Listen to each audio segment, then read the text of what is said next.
In the global village of conflicting ideologies and complexities, understanding systems and schemes through awareness and social reconstruction becomes expedient. They never told you how you offended them? I'm not on trial, so I can't go before Join the radio man, Edmondo Bilo, on state affairs for local and international politics, security, extensive economic analysis, interviews, and world power play. Nigerians must choose the path they want to follow. Follow the same looters and sponsors of violence who control the political structures or encourage the formation of a new leadership team. Be a global citizen and join the radio revolution on State Affairs. State Affairs with Edmond Obilo. Radio just got deeper. State Affairs with Edmond Obilo is live. Stay tuned. State Affairs with Edmond Obilo is live. Stay tuned.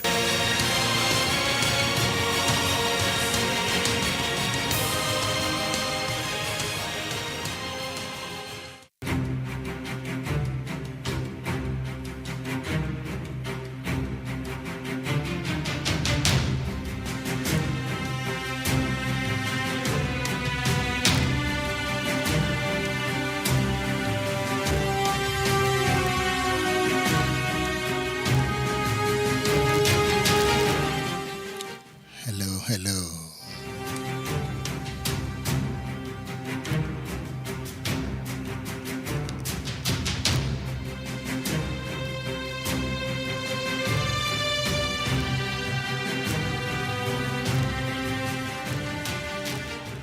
It's about the Nigerian state. It's about history.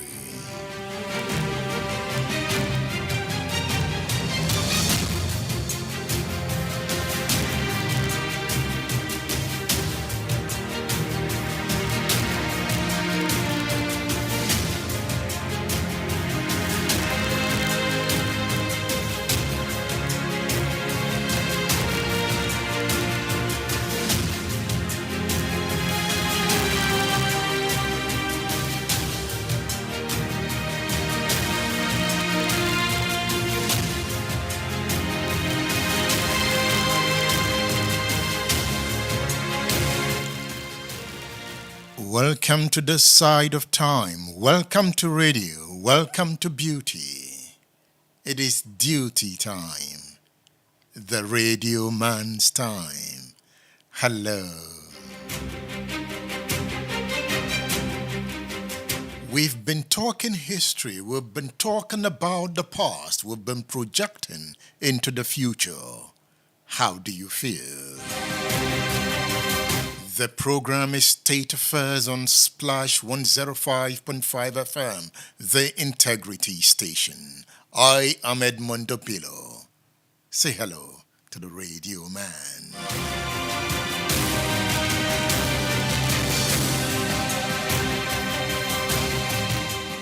Yes, we've been talking about history, trying to learn about the past. We've looked at the personalities that founded modern Nigeria. We have looked at the personality of Obafemi Awolowo. We have talked about Nnamdi Azikiwe. We have talked about Ahmadu Bello. Tafawa Balewa has come into the discourse. Samuel Ladoke Akintola is also in the discourse. Events and time. How did the events of that time define the moment? How has the past defined Bola Tinubu administration? What would the future look like if the children of today don't understand the past? The past is key to building a great future.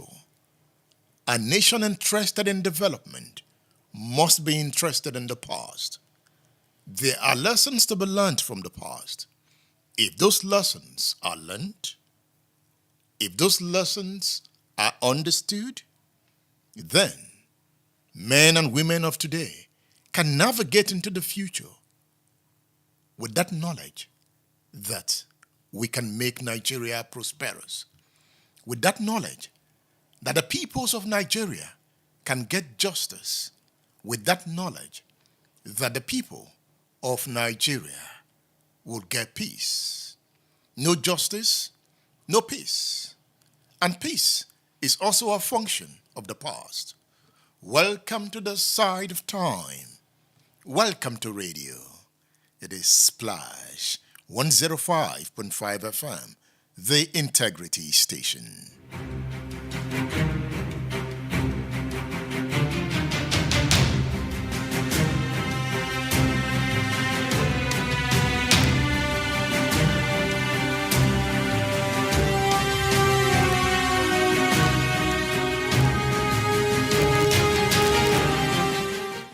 Yes, the theme of today's class is the January 15th, 1966 revolution.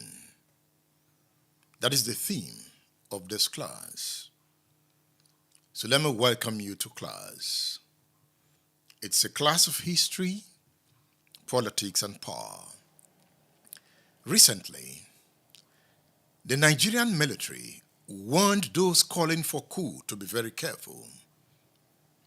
The military is angry that Nigerians on the street are asking that the military should come back to governance. And when things like that begin to occur, every concerned mind should look into the past. In the recent protest in the north, Northerners called for a military takeover. They got to the extent of flying Russian flag in Nigeria, symbolizing Russian influence in the West African sub-region. Recently, a video surfaced, and in the video, Nigerians were running after a military vehicle screaming, "Take over, take over, come take over." When I saw the video, I wondered, I said, why? Why are Nigerians calling for military takeover? I sat back and I reflected. And I said, perhaps we need to go back to the past to learn from military takeovers. That is why the focus of today's program is the first military coup in Nigeria. And that focus can also be defined as the ethnic question. Some have said that was the coup that changed everything. That was the coup that led Nigeria to a bloody civil war. That was the coup that displaced the Igbo from power. A lot have been blamed on that coup. And there was a counter coup in July of the same year, that is 1966. A bloody counter coup. How much do this generation know about the past? If they know about the past, would they call for military takeover again? Because it seems that the call for military governance is broadening by the day. Are there consequences of military takeovers? Perhaps this program will take you into the past to create a broader understanding. Perhaps you may sit back and say that the worst democracy is better than the best military. Perhaps those in leadership will learn one or two lessons from what happened in the past. Don't forget, it's a continuation of Nigeria's independence celebration. Nigeria is 64. After 64 years, what are the lessons to learn? They called the January 1966 coup a revolution. Revolution? Remember last week I opened the line and we were talking about revolution. Let's just walk around some of the events of post-independence Nigeria events leading to the January 1966 coup. Recall that Anthony Enahoro of the Action Group in 1953 in the House of Representatives introduced a private members' bill demanding self-government in 1956 to the displeasure of members from the northern region who felt the country was not ripe for independence. The Council of Ministers, including 6 European officials, had earlier voted that no minister should join the debate. Action Group ministers disagreed with the resolution. Led by Obafemi Awolowo, they moved the battle to the floor of Parliament. Using their more than 50% majority voting advantage, the northern lawmakers in a counter-motion reserved that independence should come as soon as practicable. They subsequently adjourned sitting to the annoyance of members of the Action Group and the National Council of Nigeria and the Cameroon's NCNC. In the protest that followed, onlookers booed the northern legislators. The embittered politicians, having been provoked by the Lagos crowd, took their grudges to the Northern Region Legislative House. In an 8-point agenda, they sought for separation from Nigeria. Remember, Ahmadu Bello at the time said that 1940 amalgamation was a mistake. In fact, he called it the mistake of 1914 has now come to the fore. Ahmadu Bello made that statement, that the mistake of 1914 has now come to the fore. He called for the reversal of the amalgamation. Awolowo himself described Nigeria as a mere geographical expression. In that case, it does not have that organic nature that makes it a nation. Why this was on? The Action Group initiated a tour of northern Nigeria to raise awareness for self-government.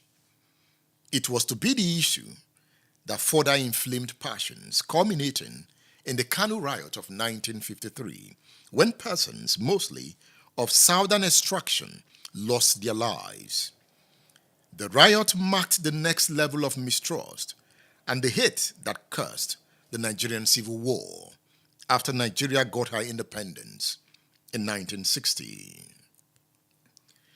If you look carefully, ethnic question has always been there before independence.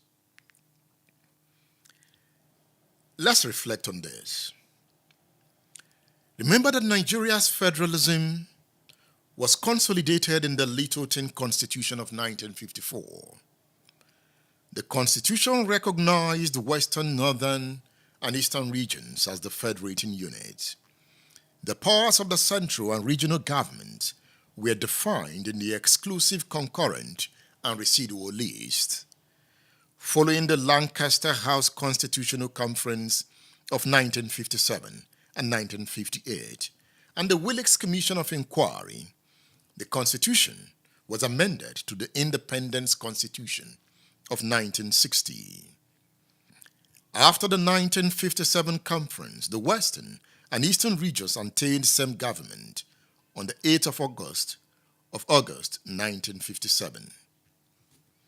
In the 1958 conference, it was agreed that Nigeria becomes independent on the 1st of October 1960, and that plebiscite holds at the behest of the United Nations in northern and southern Cameroons. The plebiscites were held on February 11th and 12th, 1961, with southern Cameroon opting to join the Republic of Cameroon and northern Cameroon voting to be part of Nigeria. Now I'm taking you back into time to create a background to the January 1966 coup. I want us to reflect on this statement by Odia Ofemu. What Odiao Femu said here tells us something about the politics of the time. Here, Odiao Femu reflects deeply on what happened before the coup of January 16th, of January 15th. Let's listen to Ofemu here. Before 1960, Nigeria was quite a conglomerate. We knew which area was where. We had homelands, and people defended their homelands in various ways. We wondered how the homelands could become cross-cutting environments for the defense of our freedom. But that period passed, and the competition between the homelands became the core value and core reality of our politics. It is always good never to forget that it is the centrality of that competition to the Nigerian force fields that has ensured nothing else will work here. Because the nature of the morganatic marriage, the kind of lopsided marriage that was built for Nigeria, ensured that we would never have a level playing field unless we created it. If there was a geographical expression, we needed to set out what would turn that geographical expression into a cultural expression. Awolowo did attempt it to spell out what needed to be done for the geography to become a cultural expression. But because he was usually beaten out of it, either by his opponents or by internal fractions within his own party, what needed to be done always overreached the rest of us. We never managed to hold on to it. I want us never to forget that at independence, it was a struggle between three regions, each dominated by a major ethnic group that organized a major political party. And each had an opposition that was based on a minority seeking freedom for themselves within the freedom that the rest of Nigeria was angling for. It is important that we never forget this. And the resolution that came was two of the three regions banding together to determine how the third would be excluded. People have forgotten what actually happened. And when you read the books, it is not played up enough. The point is, the NCNC Igbo fraction was told, if you form a coalition with the action group, you will be struggling with people who already have everything that you have. It will be a great struggle. So why not build up your coalition with the North so that you can take all the jobs that the North would not have the manpower to cover? And that was a perfect arrangement. If you follow Chinua Achebe's book, There Was a Country, he actually talks very glowingly about how the Igbo people became dominant. It became dominant because as a result of that agreement they reached, the Igbo people could take over all the jobs in the system. And they did. But by 1964, they discovered that the iron and steel industry, military installations, the railway extensions, the Kainji Dam, and then the steel industry, which had already been slated for Onitsha, now became something that would go again to the north. It was at that point that an election took place in 1964, and Nnamdi Azikiwe refused to call Balewa to form a government. And it was on the day that this was properly exposed that Ojukwu first went to Nnamdi Azikiwe in 1964 to say, let's plan a coup. Zik was too frightened of a coup, and he ran away. But Balewa had taken the line that would become the determinant of all other things. He simply sent the soldiers to seize the state house and put the president under custody. When Nigeria's story is being told, nobody tells the story so well as to let us know that that was the first military coup in Nigeria's history. When Nnamdi Azikiwe, after having published a speech in his own West African parliament saying, I won't invite you to form a government, decided to write another before evening, calling them to form a government. If you are thinking of how to deal with the Buhari situation, just remember, the unitarism that came after the coup was from an NCNC script. The unitarism that displaced the NCNC script was an Arewa script. What the Arewa people have tried to do ever since is not only to take over the country, but to change the society in such a manner that becomes malleable in their interest. Here we go! State Affairs with Edmond Obilo is live. Stay tuned.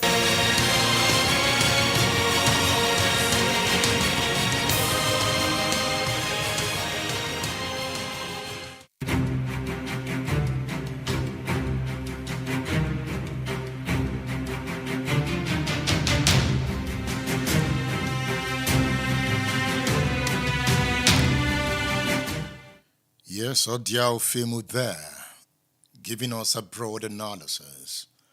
Ofemu is a political scientist. He was a private secretary to Obafemi Awolowo.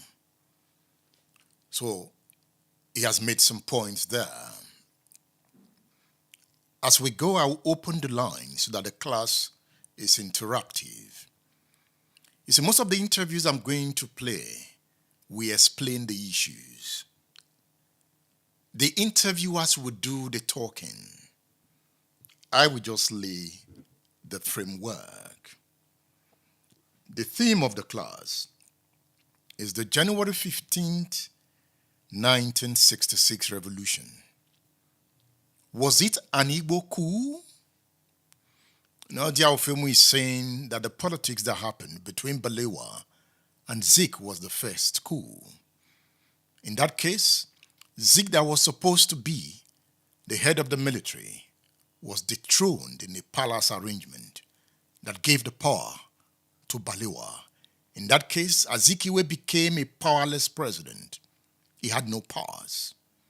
With the army on his side, Ahmadu Bello and Tafawa Balewa could dictate what happened in the country.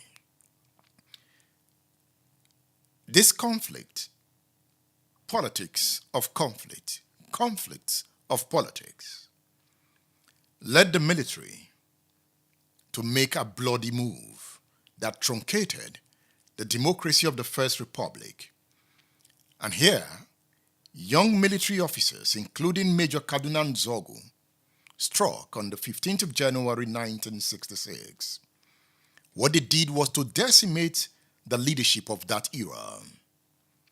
The Prime Minister Tafawa Balewa was killed. Also killed were the premiers of the western and northern regions. Top civilian and military officers were not left out in the orgy of death. It marked a new era in Nigeria's politics. In a radio broadcast announcing Nigeria's first military coup, Major Chukwuma Kaduna Nzeogwu said, "The country's enemies are the political profiteers, the swindlers, the men in high and low places that seek bribes and demand 10%. He attacked those that seek to keep Nigeria divided permanently to remain in office as ministers or VIPs. Nzeogwu in the speech condemned the tribalist, the nepotist, those that make the country look big for nothing before international circles.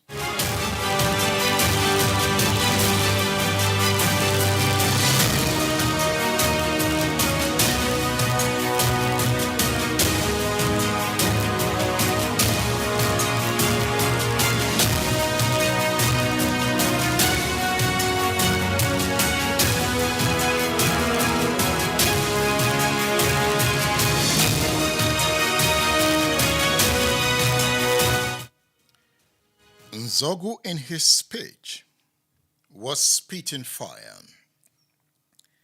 He condemned the tribalists, the nepotist, those that make the country look big for nothing before international circles. He blamed them for corrupting the society by their words and deeds. In the broadcast, he promised law-abiding Nigeria's freedom from fear and all forms of oppression. However, the promise of freedom did not come as the military found itself in a crisis that snowballed into a civil war. The war followed the bloody counter-coup of the 29th of July 1966, led by mostly northern officers. Why do we call the 1966 coup a revolution? At this point, let me bring in Victor Taiwo.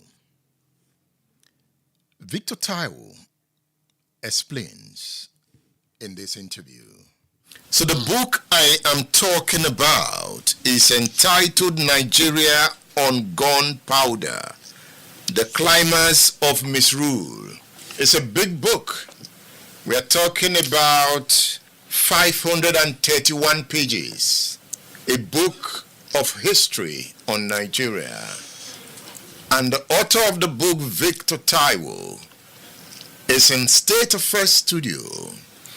We are going to review a chapter of the book. Chapter 8 is entitled The Revolution and the Aftermath. The revolution you talk about here is the 15th of January 1966 coup. Why did you target a revolution? Yes, thank you. Before I answer that question, I think I should have to say this.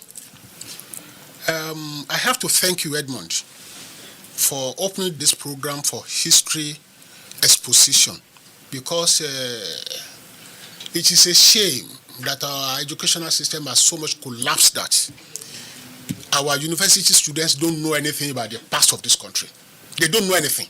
Ask them, mention any name to them, any name that that existed in the last 30 years. They don't know, because they don't have any history or any book of history to read.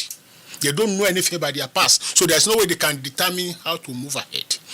This book, without being immodest, it is a compendium of Nigeria's history from the time immemorial, through the colonial period, through the political period. Agitation for independence, military, and all the rest. So, I want to appreciate you for opening the minds of the youth into knowing the history of their country. So I want to eulogize you for this great feat. Thank you. Now, answer your question. When they say revolution,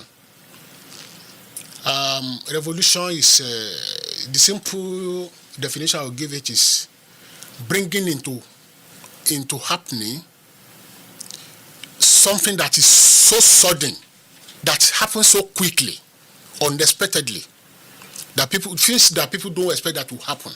Like a soul. Like, yes, you are me. Thank you very much. So that was exactly what happened at that time.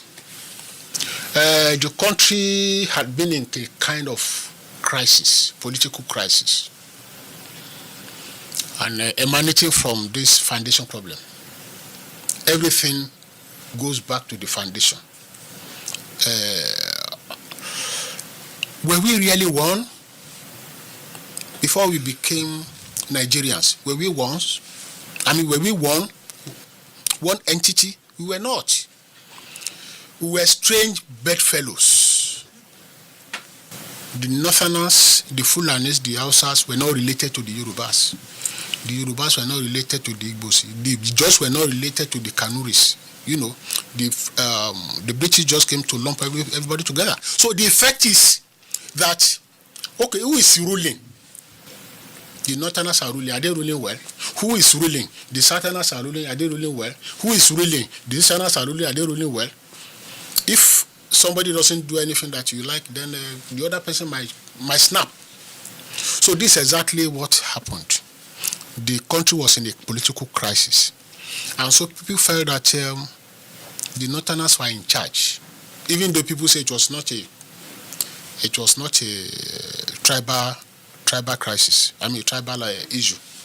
But when we know that the Northerners were in charge then, but everything was topsy-turvy. When you say the Northerners were in charge, can you break that down? Yeah. Who was the Prime Minister? Tafawa Balewa. He was the man holding power, the mantle of power, the practical power, the executive power.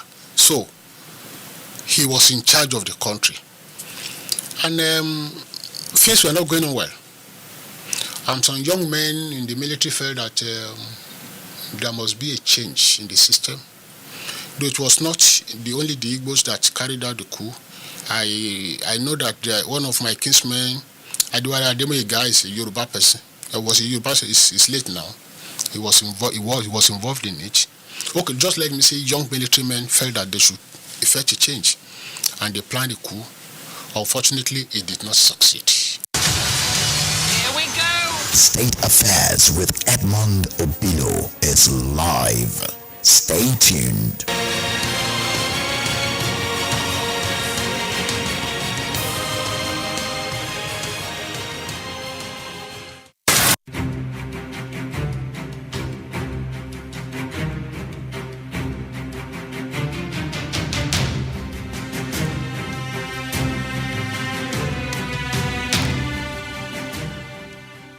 That's Victor Taiwo there. He's the author of the book, Nigeria on Gunpowder.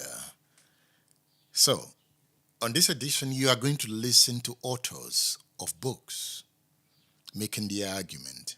Let me also make a point that no Northerner is featuring on this edition of the show. And one of the reasons is that I am focusing on authors of books here. That is not to say I'm not bringing in analysts. So one of the reasons is that there's hardly books written by Northerners on the war, on the coup. Most of the books we are reading are books written by Southerners, mostly of Yoruba and Igbo extractions. Another point is that proximity also matters. Splash FM is in the southwest. So access to scholars of Yoruba origin is easier. But as we expand the discourse, I'm making the move to interview Northerners so that we get their perspective of what happened in the past. It is necessary. So soon, I should be able to interview a Northern scholar on what happened in January. So one of the limitations on this edition is mostly the views of authors of Eastern, of Igbo, and Yoruba origins. As we go, we will expand the discourse. But when it is necessary, we can also quote from some works referring to Northerners, because their views matters in a discourse of this nature. Now, Nzeogwu. Nzeogwu. Who is Nzeogwu? He carried out the coup in the northern region, and he seems to be the face of that coup. Nzeogwu seems to be everything about the coup. Yes, there were others who were part of the coup. What does Chief Tola Adeniyi think of Nzeogwu? Why does he admire Nzeogwu? What makes Nzeogwu special?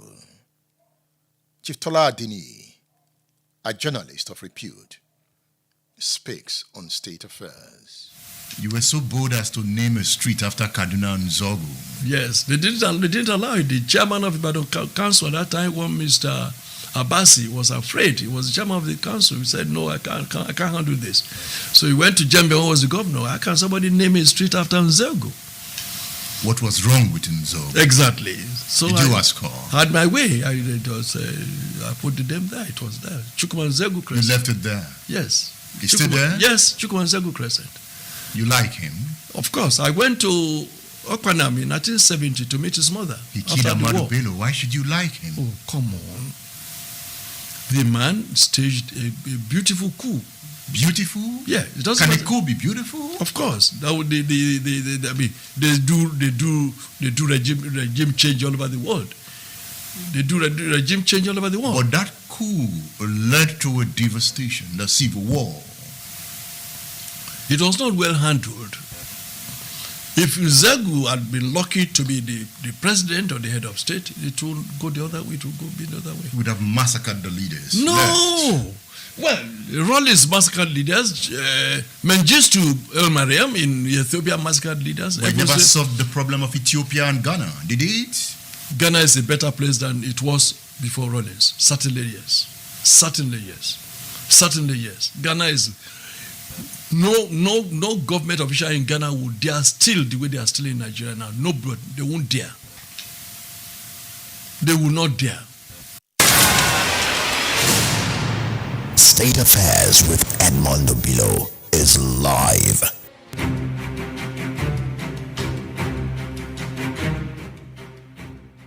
I want to read from a book. The book is entitled The Bloody Nigeria-Biafran War, an eyewitness account of the war, 1967 to 1970. It is a book written by Peter Salifu, Feed Company Sergeant Major. You know, Peter Salifu is now an old man. I've been talking to him. Hopefully, I'll be interviewing him soon. I just pray for good health for him so that we can have that interview. I've been planning the interview. I want to read from page 8 of his book. He says the first military coup in Nigeria came on 15 January 1966 when the 5 majors, headed by Major Nzeogwu, struck. The other majors were Major Ademoyega, Major Ifajuna, Major Okafor, and Major Chukwuka. Other officers who were part of the plot were Captain Anufuru, Captain Onwatuegu, Captain Obasi, and Captain Nwobosi. He says the revolutionaries could be considered. Look, he used the word revolutionaries here. The revolutionaries could be considered as intellectuals, both in respect of their professional qualifications and interests.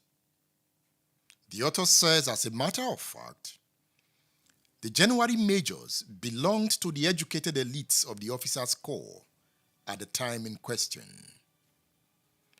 Majors Ifajuna and Ademoyega were both graduates, while Major Nzeogwu was a product of Sandhurst Military Academy and was widely read with a library of Marxist School of Philosophy.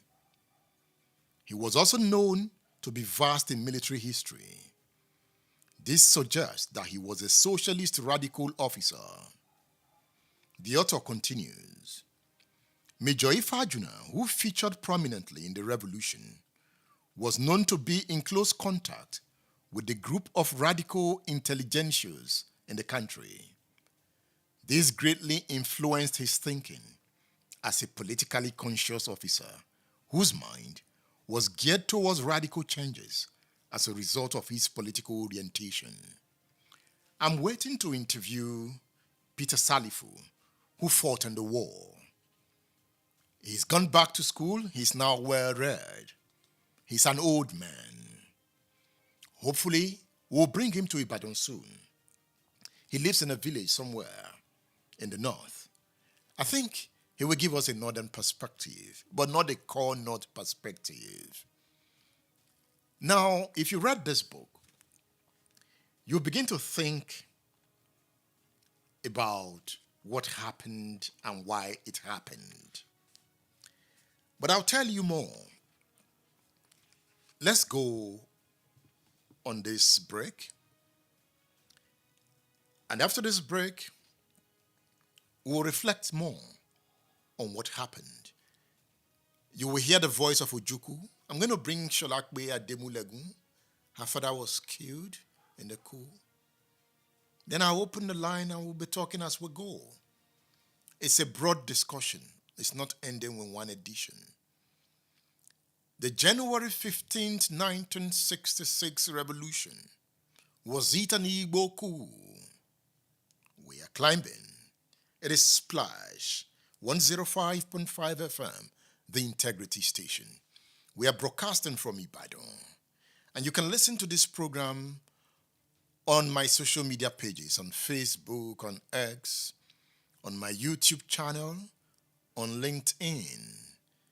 Subscribe to my YouTube channels, and you have the opportunity to take your time and listen to the many interviews that we have uploaded and more to come.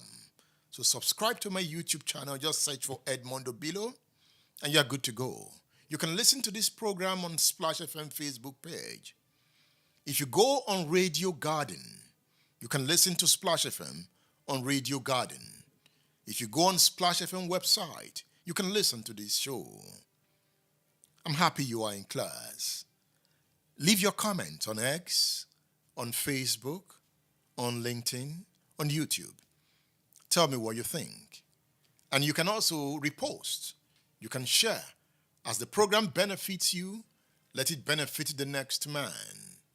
Welcome to the side of time. I am Edmondo Bilo. Stay tuned.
I want us to listen to this interview that Ojukwu granted.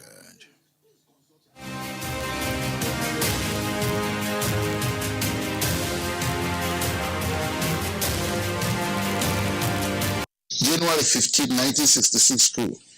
Who carried out the coup and for what reasons? Thank you for giving me this opportunity to try and enlighten people on this coup that seems to be at the center of subsequent problems in Nigeria. The coup of January 15th, 1966 was actually led by Major Chukwuma, and he commanded the activities in the south, and Nzeogwu, another major, coordinated the northern side of it from Kaduna. The reason for the coup, if you remember, Nigeria became independent in 1960. We had a government, a quasi-Westminster type government with a parliament and a ceremonial president, reflecting, as it were, the Queen of Great Britain. That was Dr. Nnamdi Azikiwe, and Tafawa Balewa was the president from the north. Now, the real problem with Nigeria has always been the imbalance of the federation that was known as Nigeria. I remember when I was at school, I was taught that the great thing about a federation was that no federating unit should ever be preponderant over the others. As it happened, the Nigerian Federation, when it was created, was given down to Nigerians from London. And that federation contained the imbalance of the North being preponderant, in fact, over the two other sides, the West and the East. And this created, right from the first day, a certain degree of friction. The North would dictate, and the South, whichever part of the South, could just complain if it's not in accord with what the North wished. The first few years of independence were not too bad, but a lot of unfulfilled ambitions of the Nigerians, because in those days we thought that once you got independence, you were free and everything worked, and you joined the higher league of nations internationally discussing what went on. In fact, to Nigerians it looked as though, and indeed they tended to show, that independence in itself was the achievement. Now Nigeria was free, as we're a member of the world. Instead of looking upon it as the beginning of our journey to nationhood. And I say this, and I want to underscore it. Nigeria has never been a nation. We had the aspiration, hopes that Nigeria one day will become a nation. And that has been elusive up till today. The reason being that, most unfortunately, the powers in Nigeria were concentrated in the hands of the North, which was preponderant, and wrongly so.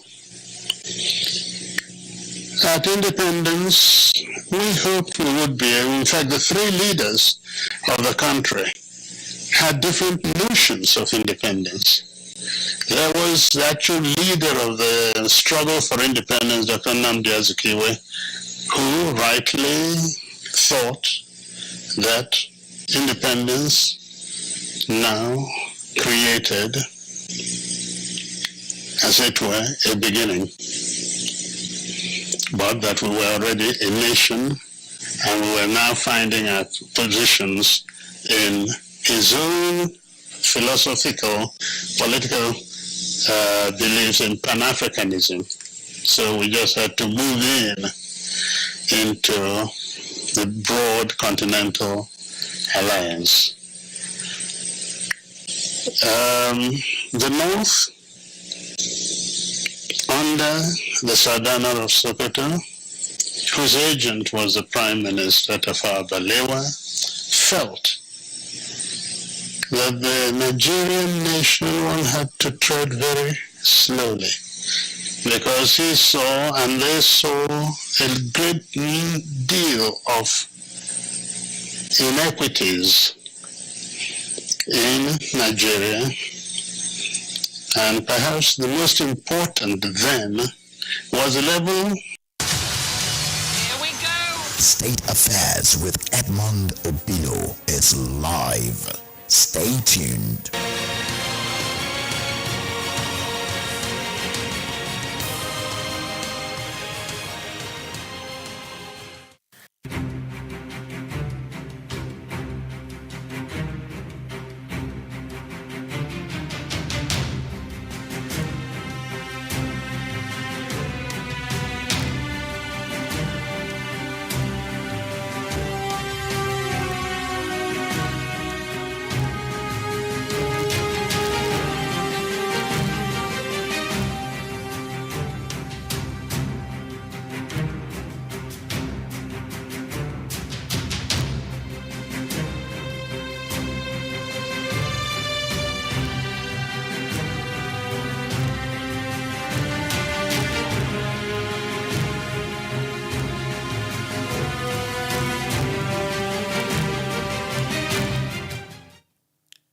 Splash 105.5 FM, the Integrity Station.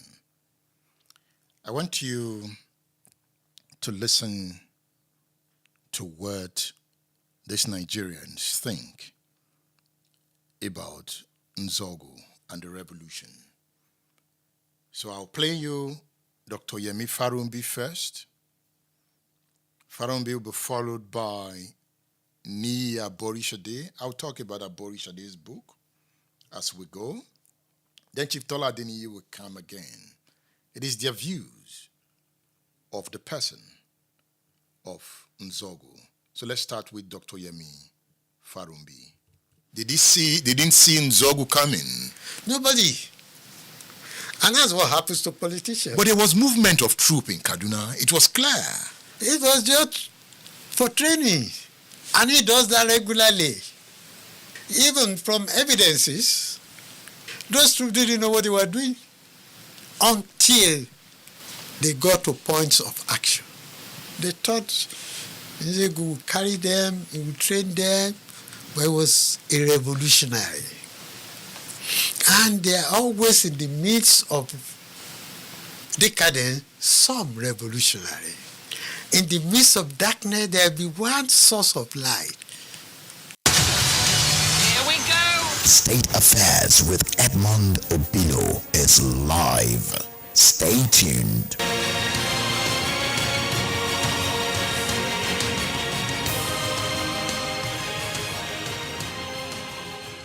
And that's why Gawan appreciated him very well. When I was speaking with Chief Obasanjo, he said everyone knew that Nzeogwu was a true nationalist. And that's why they gave him a rock burial. Even the federal government under Gawan said they should give him a rock burial. Despite what he did in the north. What they knew is he was a genuine man. He was a genuine man. He went to Sandos. He went to Sandos. He was trained in Sandos. Banjo went to Sandos. Yes. I think was it in Sandos? Yes. Later, they sent him to, or they gave him a scholarship. To the London, to University of London. Yes. Later. It was the first Nigeria to be sponsored by the British Army to give a kind of scholarship to study mechanical engineering. State Affairs with Edmond Obilo is live. You were so bold as to name a street after Kaduna Nzeogwu. Yes, they didn't allow it. The chairman of Ibadan Council at that time, when Mr. Abasi was afraid. He was the chairman of the council. He said, no, I can't handle this. So he went to Jembe, who was the governor. How can somebody name a street after Nzeogwu? What was wrong with Nzeogwu? Exactly. So Did you ask her? Had my way. I put the name there. It was there. Chukwuma Nzeogwu Crescent. You left it there? Yes. It's still there? Yes, Chukwuma Nzeogwu Crescent. You like him? Of course. I went to Okpanam in 1970 to meet his mother. He killed Amadu Bello. Why should you like him? Oh, come on. The man staged a beautiful coup. Beautiful? Yeah. It doesn't Can matter. a coup be beautiful? Of course. That would, they do regime change all over the world. They do regime change all over the world. But that coup led to a devastation, the civil war. It was not well handled. If Nzeogwu had been lucky to be the president or the head of state, it would go the other way. It would go be the other way. He would have massacred the leaders. No. Left. Well, Rollins massacred leaders. Mengistu El Mariam in Ethiopia massacred leaders. But it never solved the problem of Ethiopia and Ghana, did it? Ghana is a better place than it was before Rollins. Certainly yes. Certainly yes. Certainly yes. Ghana is... No government official in Ghana would dare steal the way they are stealing in Nigeria now. No, bro, they won't dare. They will not dare.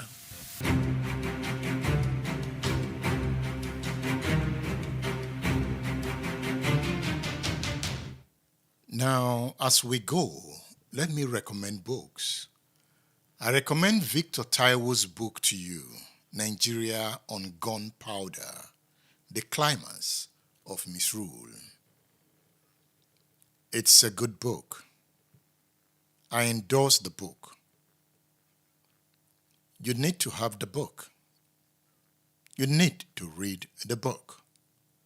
Victor Taiwo's book, Nigeria on Gunpowder, Climax of Misrule.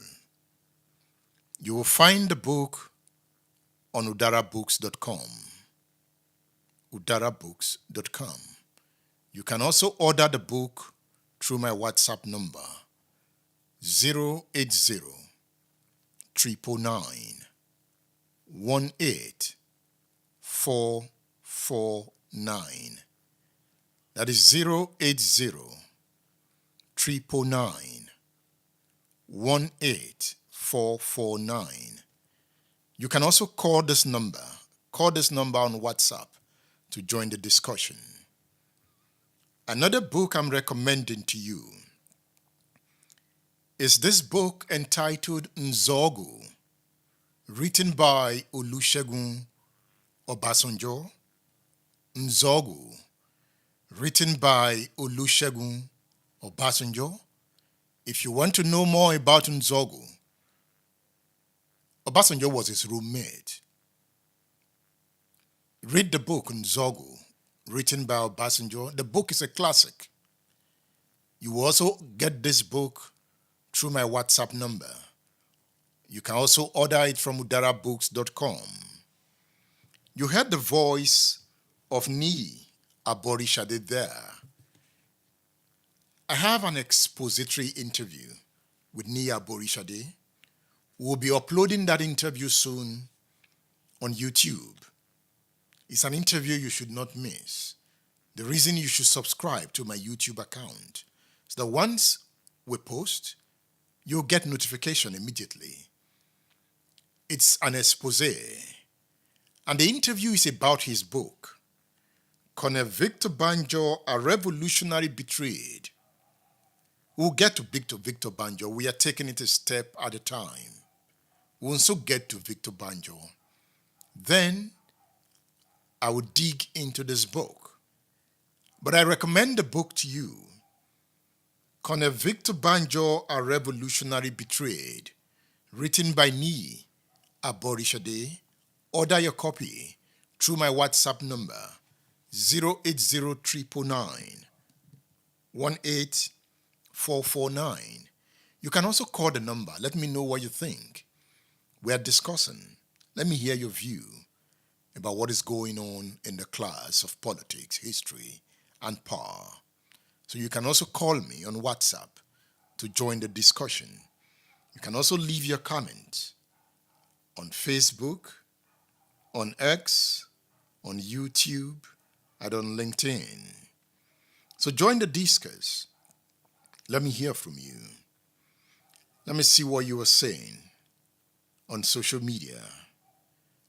Keep the comments coming. Keep sharing. And keep listening. All right. Hello, good morning. Hello, good morning.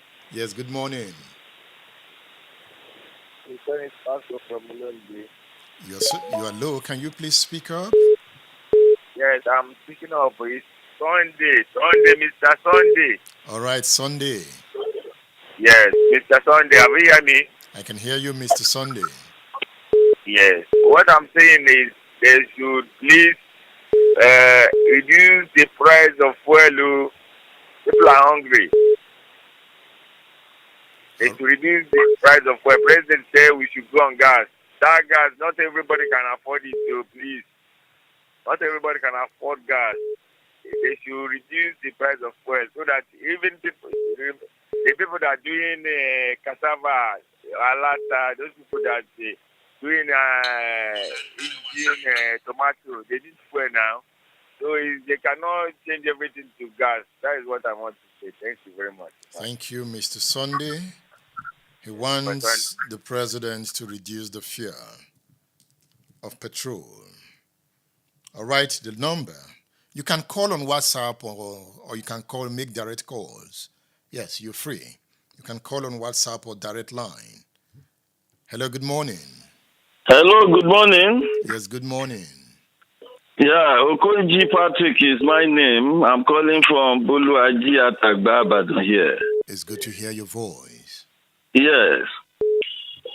I'm enjoying your program. Today I want to contribute. I'm contributing with a little heavy heart.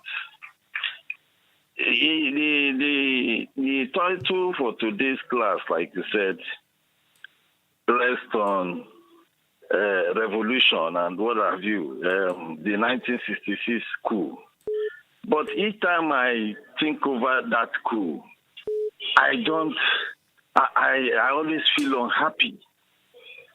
I am Igbo, but I'm not going along ethnic line today. The point I want to make is we have not learned at all from all that have been happening to us.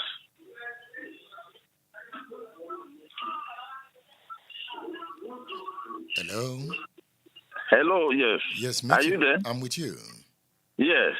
So, do you know, the 1966 coup, I mean, if you look at the rundown of the background you gave us, it was as a result of tribalism and what have you that was running across the country before that time. And that was what made those people to react. It was a reaction. Although their reaction may not be very perfect, because as some people may want to call it, they call it Igbo coup, which I don't believe. It's just incidental that the people who are seeing the wrong things going on are Igbos, you know? And there's no how they will keep quiet. Look at 2023. 2023, when we were going to vote in 2023, a Yoruba person living around my area just saw me and said, "You are Igbo, and we know where you are going to vote. But if you people vote for Peter Obi, we will pursue you people and kill you people in this town." It's not right. It's not right. It's the point I'm trying to make. Right. We have not learned at all. All right. Then, Thank you. Thank you. Okay, let me also make the point. He has spoken about what bothers him. But again,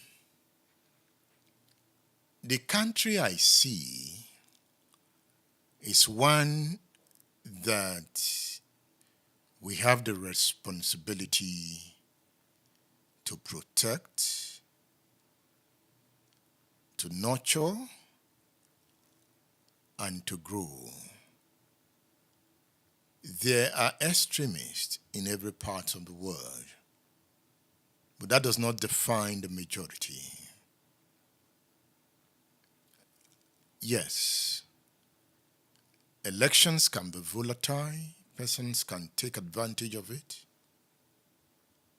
but the character of the Nigerian is a peaceful character. The character of many Nigerians is that character that demands for peace and justice and progress.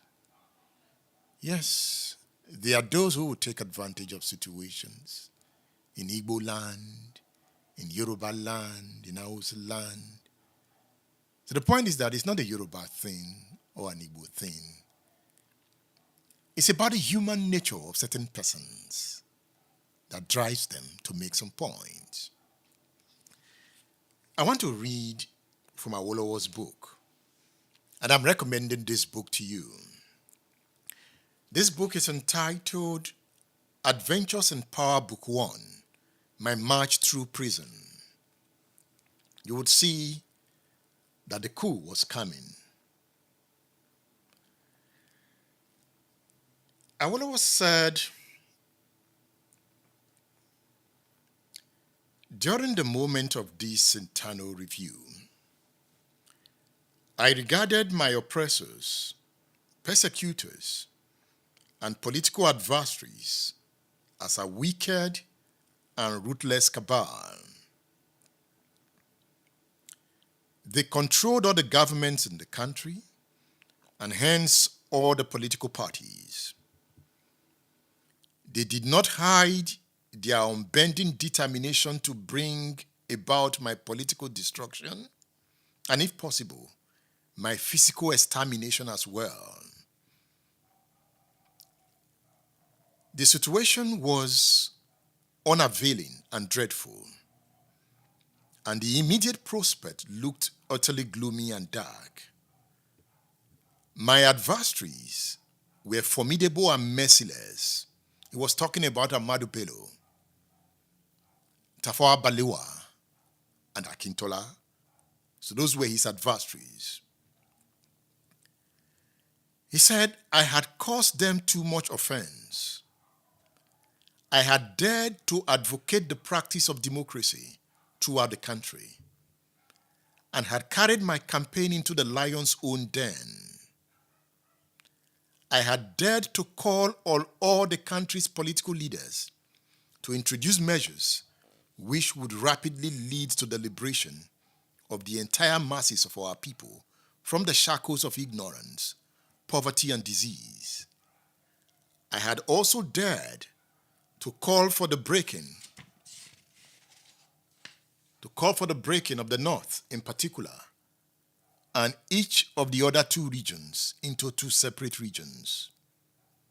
Above all, I had also dared to denounce in no uncertain terms feudalism and the ethnic hegemony under which one ethnic group arrogates to itself the right to govern the country in perpetuity, and to do what it likes regardless of the feelings of the other ethnic groups in the country. I just read from page 5 and 6 of Awolowo's book, My March Through Prison. Read this book. You see, Awolowo was one of the reasons the majors struck in January 1916. We will get there. Are you in class? Are you reading? So I recommend this book to you, My March Through Prison. I'll read more from this book. The book is revealing. The January coup. What happened? How did the men strike? Please, in making your comment, guide it very well. Yes, you can call the number. You can call on WhatsApp or direct line. Guide your statement very well. Don't inflame passion. Guide it. Yes, somebody must have offended you. There are certain things that happen that you guide when you are telling the story, because if you tell it in a raw form, you might inflame passion. So guide it as we discourse.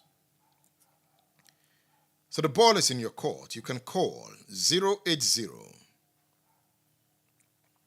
999 18449. Sado Imodagbe. Good morning, sir. Sado, good to hear your voice. Longest time. How are you? We thank God. All right, the ball is in your court. I'm happy to meet you. Thank you. Yes. What happened in the past that led to the coup, though in military era is what we are still experiencing now, civilian era, democracy, bad governance, corruption, corrupt leaders who did not care about the people they are leading. So there's nothing really safe, though we are in a democracy and we can lend our voice to issues. But the prophecy remains that democracy has even failed.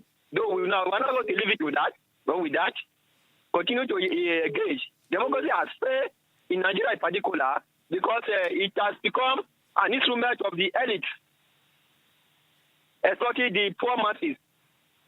But the beauty of it that we continue to engage them because power has to be also segmented by the masses. We should not keep quiet.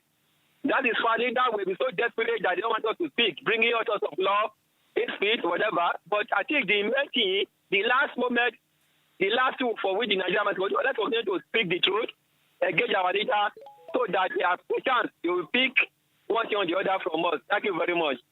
Thank you, Sadui Modabe. Yes, you can call the line. You can make direct call. I'm in Nigeria now. Yes, I'm in Nigeria now, so you can call the phone, make your direct call.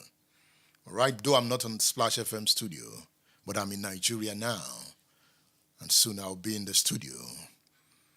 I feel happy coming home again. Yes, I can feel the street. I'm not looking at the pain. I'm looking at what we could do to come out of the pain. Yes, I saw the rain last night. It was a beautiful rain. Yes, our roads will pay. Our roads will pay. But I enjoyed the rain. It was a beautiful rain. It is always good to be home. No place like home. Sweet home. We will build this land. We will learn from the past. And we will grow our land. Get ready, there is work to be done. It's about you. Don't allow the pains to break you down. Take advantage of the pain to lift yourself up. The radio man is here. Are you there? All right. The coup. What happened? How did they strike? Let me bring in Sholakbe Ademulegun. She has a story to tell about the January 1966 coup.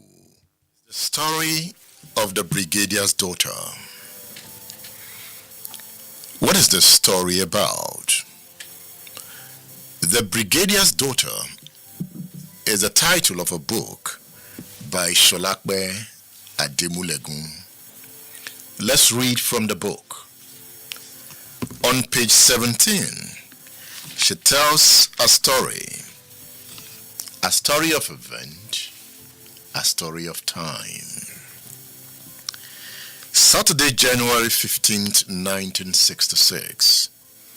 The day seemed like every normal one, with the Harmattan air and cold winds.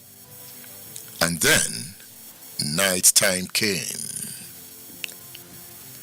I had contracted chickenpox a few days earlier, so on that night, I slept with my parents. That was in their bedroom, face painted over with calamine lotion. I was fast asleep, while my 4-year-old brother, the youngest of all 6 children my father had, was asleep in a nearby cot in the same room. Sholakbe continues her story. History records the time to be between 2 a.m. and 2:40 a.m. To me, as a child, it was the dead of night. I was awakened by noise. History lists 14 names of the soldiers that broke into our home and my parents' bedroom. It is the story of the brigadier's daughter. I saw a multitude of soldiers, while recognizing the leader of the gang as Major Timothy Onwatuegu, whom I called Uncle, him and Major Nzeogwu being regular visitors to our home and at our dining table. I recall my first question was, "Uncle, what are you doing here?" To which I got no response. Sholakbe says, at this time, my mother, who was pregnant, history puts her pregnancy at being 8 months, was on her feet. My father, who was in his white underpants and singlet, was also sitting up on their bed. So what happened that night? Sholakbe Ademulegun, it's good to have you on State Affairs. Thank you for having me. You have written a book entitled The Brigadier's Daughter. You noticed Timothy Onwatuegu. Yes, I did. They came in. What happened that night? It is the story of a night that is still a nightmare in my head. So they came in, a bunch of soldiers with guns. Major Chukwuma with them. They were talking to my father. As a 6-year-old, of course, I had no idea what they were talking about. History puts it that they were asking him for the keys to the armory. Since he was the commander of the 1st Division of the Nigerian Army, I guess the armory came under his garrison. They marched him out of the bedroom for a bit. I noticed my mother was talking and she was frantic. They marched him back. At a point, I noticed my father pulled the bedside drawer by the bed because I was lying. At that point, I had rolled over to the edge to be able to see what was going on. History has it that he wanted to bring out his service pistol, rifle, whatever it's called. And the next thing I know, they cock their guns. My mother jumps in front of him with her arms, spread out like to protect him.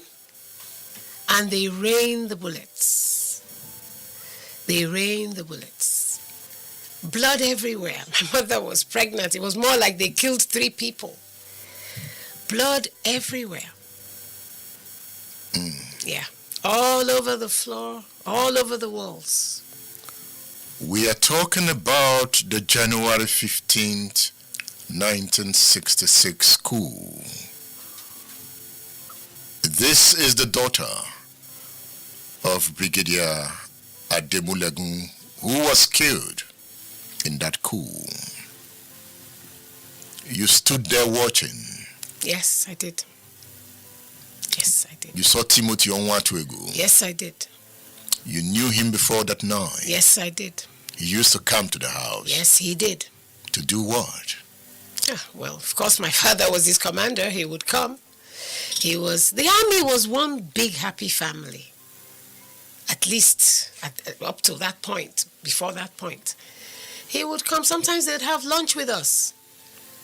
I remember the dining room. The address was 1 Kashim Ibrahim, Street Road, Crescent in Kaduna. And it was the official quarters.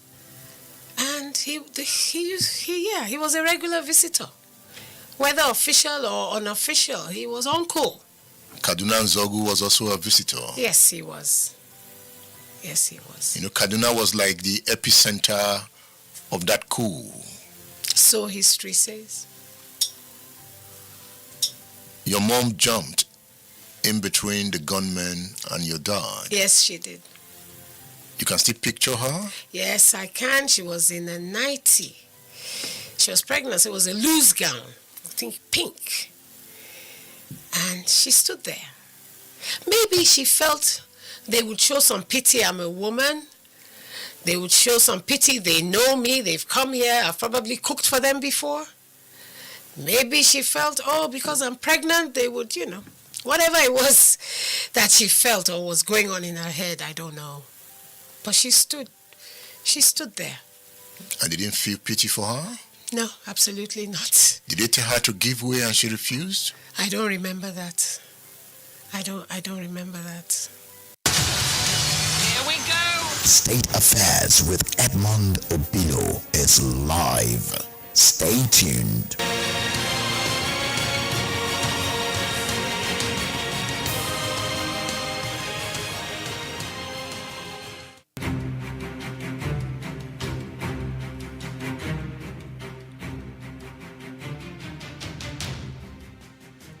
That's Sholakbe Ademulegun, the author of the book, The Brigadier's Daughter. Have you read the book? You can get the book on udarabooks.com, The Brigadier's Daughter. You can also order your copy through my WhatsApp number. That's the number you've been calling. It is 080 349 18449. The title of the book is The Brigadier's Daughter. The Brigadier's Daughter. She tells her story. Look at this. Let me read again from this book entitled The Bloody Nigeria-Biafran War. An eyewitness account of the war It's a book written by Peter Salifu, Field Company Sergeant Major. He says the operation, that is the coup, was well planned, coordinated, and was bloody. The leader of the revolution, Major Nzeogwu, said, "We had a short list of people who were undesirable for the future progress of the country, or who by their position at the time had to be sacrificed for peace and stability." He quoted Nzeogwu there. One of the strategies of the revolutionaries, according to the author, was the elimination of political leaders or the officers holding key staff or commanding appointments in the military. The two brigade commanders were Brigadiers Ademu Legun and May Malari. They killed them. One of them is Sholakwe's daddy. Also killed were the Chief of Staff, Army Headquarters, Colonel Coup Mohammed, the Adjutant General, Lieutenant Colonel Pam, and Quartermaster General, Lieutenant Colonel Unegbe. So the point is that an Igbo officer was also killed. We'll get to that point. Lieutenant Colonel Unegbe was an Igbo man. He was killed by the Coupies. We'll get there. I'm still reading from Major Salifu's book. He says, at battalion and unit command levels, only Lieutenant Colonel Legema of the 4th Battalion Ibadan was killed because of peculiar nature of his position as defending Chief Akintola, the then premier of the troubled Western region. Colonel Shodende, the commandant of Nigerian Defense Academy, was also killed. The revolutionary leader, Major Nzeogwu, said among the least to be killed were Major General Aguyi Ironsi, Chief Osadebe, and Dr. Michael Okpara. You know, Chief Toladeni said something. If Nzeogwu had been in charge around the country, the author is quoting here. He said, Nzeogwu said among the least to be killed were Major General Aguyi Ironsi, Chief Osadebe, and Dr. Michael Okpara. Michael Okpara was the premier of the northern region. So the author continues, but Major Ifajuna failed to get this target due to the reason best known to him, an action which drew severe criticisms against the revolution from certain quarters who saw it as ethnic-based. Are you there? It's a class of history, politics, and power. Colonel Salifu's book is not available on udarabooks.com. He sent me this copy. I think he had to print it for me. But when I see him, I'm going to negotiate with him. Perhaps he would allow us, give us the copyright to print. Let's people write and let's discourse. It's about learning from the past. Okay, let me take Chief Bolanriwa's call before I go for a break. Hello, Chief Bolanriwa. Hello, good morning. All right. Okay. Let's go on break on Splash FM. But if you are listening online, we are not going on break. Edmond. Yes, good morning, Baba. Good morning. Reminiscence, you have brought to Nigerians reminiscences of the First Republic, the end of the First Republic. That coup. Hello? I'm with you, Baba. You are a bit far from your phone. Are you hearing me? I can hear you. Go on. Hello? If to say the coup went wrong, if to say all the people on the list to be killed, as alleged by Nzeogwu, were killed, First, one will say it was a complete revolutionary. One will say the coup succeeded. But because they left, and you see, they left Michael Okpara unfilled, they left Osadebe unfilled, and people thought, and the head of then, Agboyin Rosi was not killed. People thought it was a partial. That was why the second coup succeeded and was affected by Nigeria then. But it was a disaster. Everything was a disaster in Nigeria.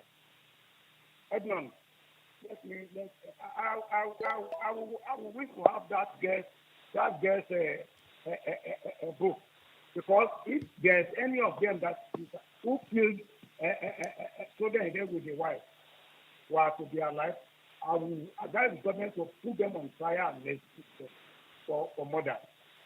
See, for killing a pregnant woman like that. Edmund, let me end it off here. Thank you.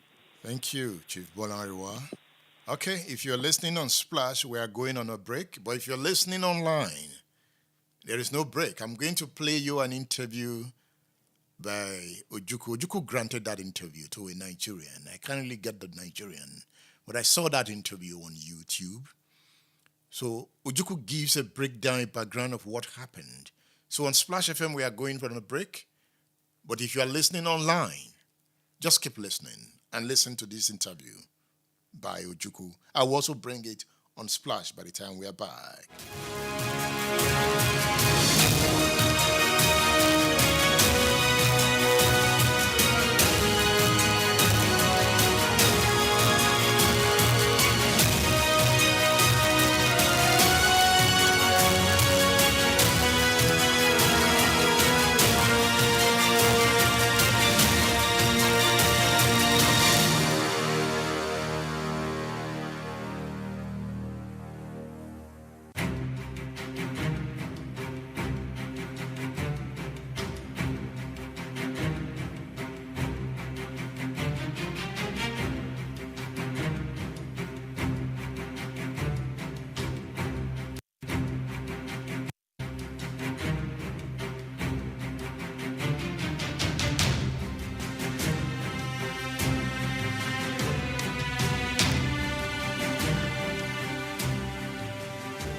January 15, 1966 coup. Who carried out the coup and for what reasons? Ceremonial president, reflecting as it were the Queen of Great Britain. That was Dr. Nnamdi Azikiwe, and Tafawa Balewa was the president from the north. Now, the real problem with Nigeria has always been the imbalance of the federation that was known as Nigeria. I remember when I was at school, I was taught that the great thing about a federation was that no federating unit should ever be preponderant over the others. As it happened, the Nigerian Federation, when it was created, was given down to Nigerians from London. And that federation contained the imbalance of the North being preponderant, in fact, over the two other sides, the West and the East. And this created, right from the first day, a certain degree of friction. The North would dictate, and the South, whichever part of the South, could just complain if it's not in accord with what the North wished. The first few years of independence were not too bad, but a lot of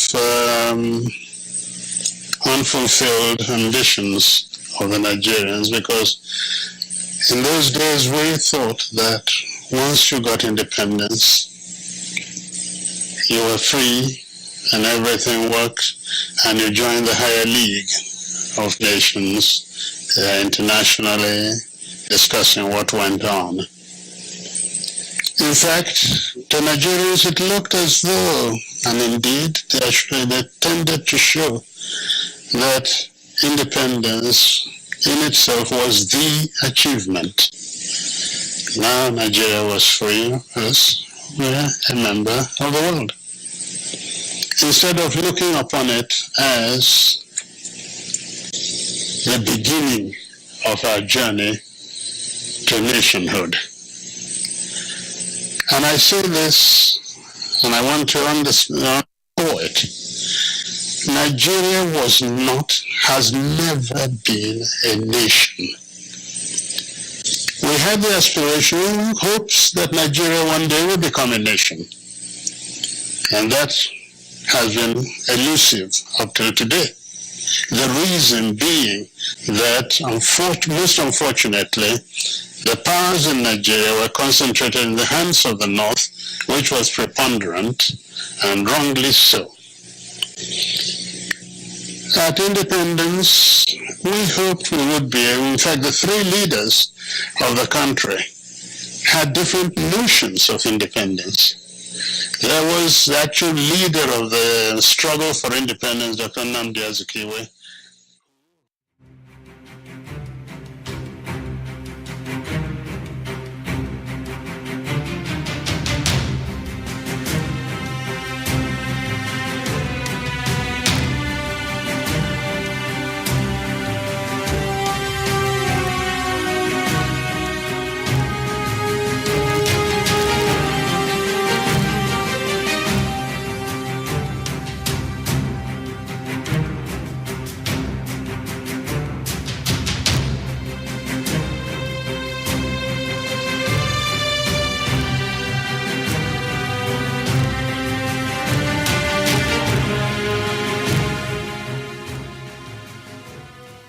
Program is State Affairs.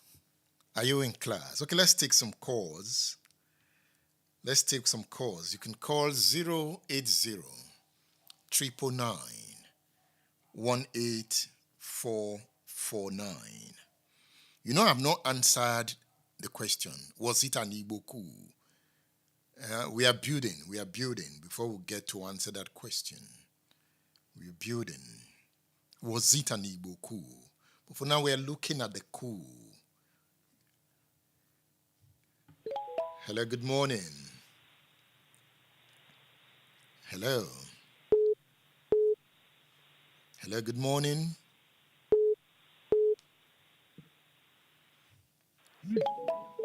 Hello, good morning. Yes, good morning. Good morning. Hello? I can hear you. Good morning. Good morning. Hello? Am I having two callers at the same time? Hello? I can hear you. Good morning. Good morning. Good morning. Good morning. Hello? I can hear you. Good morning. All right. Hello, good morning. Hello? Good morning. Your name and where you're calling from? Yes, sir. My name is Olumiwa from Agro. All right, Mr. Olumiwa. Yeah. I'm enjoying the class this morning. Hello? I can hear you. Yeah, I think I want to answer the question, is it Igbo coup or not? I want to say that that coup was Igbo coup, just having the semblance of a revolution. So those people that are postulating that it's not an Igbo coup, they should know that this is a coup that had a basis on the Awolowo Azikiwe rivalry. Because if we look at the foundation of Nigeria, made independent, Awo and Zik, they were, one was in the southwest and the other in the east. If you look at it, both of them are well-educated people that were supposed to align together. But because to me, maybe superiority complex, or maybe based on jealousy or whatever about Awolowo's, I wouldn't know. He chose to go episodes with Awolowo. Awolowo even made several offers, that he could stoop low to be, to be, I wouldn't know, maybe the Governor General or Deputy Prime Minister out here. So that Zik would be the one holding executive power. But going, to align with the Northern Party, the NPC or so, at the detriment of the Action Group at that time, was the root cause of the problem that we are having today. And that is, I am sorry, I want to be factual. Igbo people, they are dominant, even more dominant than the Fulani. They are another angle of the tendency towards unitary exit. You mentioned the other time that the unitary system that we are practicing today started at that with that coup. And that is the problem that Nigeria has gotten into today. All right. Based on the intent of dominating other ethnic groups. And it was just based on that the Fulani, they had to react, and they actually, responded with the counter coup. And from that time, we've been having issues with the Fulani domination. All right. So, all right. I have to let you go. You have done 4 minutes. All right. All right. Thank you very much, sir. Thank you. Let's hit the nail on the head. He has solid contributions. He stated his own views. You might disagree with him. When disagreeing, let's calm it down, okay? The line is still open. 080-309-18449. Hello, good morning. Yes. Hello, good morning, sir. Yes, good morning. Yeah, good morning. Yes, make your point. Okay, sir. Good morning, sir. Okay, I let that caller go. He has said good morning 4 times, and he heard me replying. All right, the number to call is 080-309-18449. That's the number to call. Let's hear from you. Okay, let's look at this. Oyeleye Oyekunle says the coup was planned because, according to the majors, the men at the helms of affairs were running Nigeria aground with their corrupt ways. Ministers under them were living flamboyant lifestyles and looting public funds at the expense of ordinary citizens. The reason for the purge was good, but they got it wrong by sectionalizing the killings. That's Oyeleye Oyekunle. Generalissimo Lastborn, thank you for joining the broadcast. George Ejoga. Hello, George, how are you? Good to have you here. George says, in the January 15th, 1966, going by its ethnic generalization, political complexity, consequences of labeling, and coup leadership, to refer to it as an Igbo coup is a bit complex, George. I'll come back to it. Akwonye Umoba says, Mr. Bilo, please invite Chief Tola Adeni to be our guest lecturer. Chief Adeni is writing a comprehensive autobiography of his life. And the coup and the war is part of that autobiography. Certainly. I will discuss with him. I will discuss with Chief Tola Adeni. Ibikunle Oluseyi Ayodele says, it is an Igbo coup from all indication. If it wasn't an Igbo coup, how do we juxtapose the killings that eliminated mostly military and political heads of northern Nigeria, and to some extent the southwest leaders? No Igbo leader, both military and civilian, said, we're down, okay? There was an Igbo officer that was killed, Colonel Onegbe. We'll get to that. Because I'm going to bring in the author of the book, Ironse.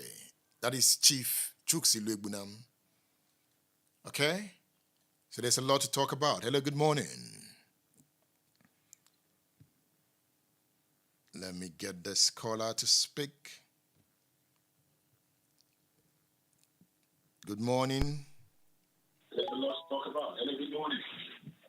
Hello, good morning. Yes, good morning.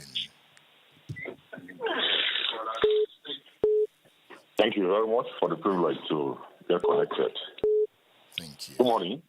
I can hear you. Yes, make your point. Okay, thank you very much.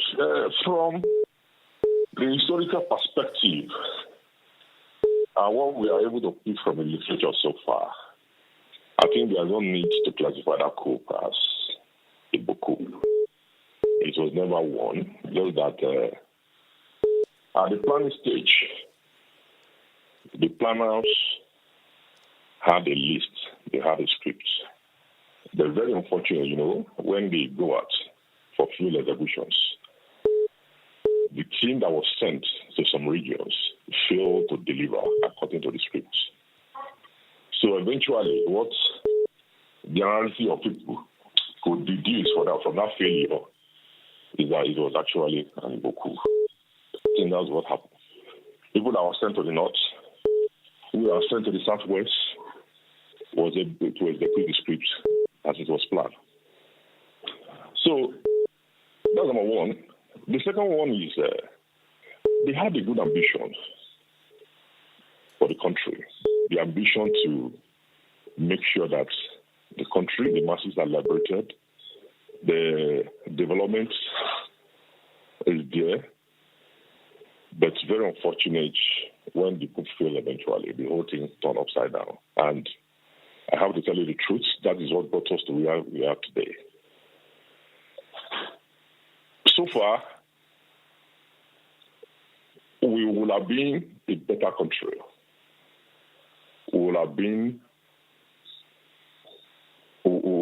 a far better country, but that singular failure led us to where we are, and that is just my submission. Thank you for the privilege to do that. I'm grateful.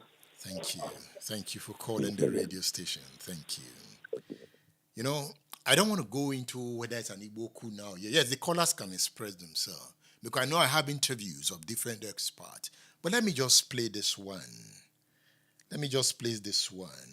Okay, by Nia Borisha. So he wouldn't have advised him to arrest him.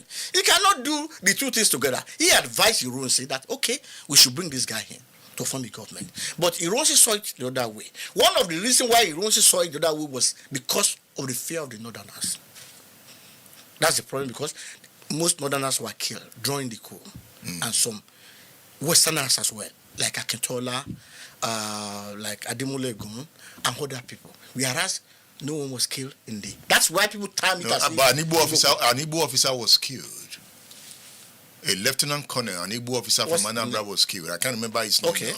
But one Igbo officer was killed. Oh, well, perhaps. Yes. But in the East... He was killed in Lagos. Nothing happened much in the East. Yes. That's why people time it an Igbo coup. But unless, when you see everything together, it's not an Igbo coup. But some officer betrayed the spirit of the revolution. And that's why some people time it as Igbo coup. Ironsi was supposed to have been taken out. That's another problem. They saw him that night. He was coming from a party. Yeah. Right? And he came out of the car.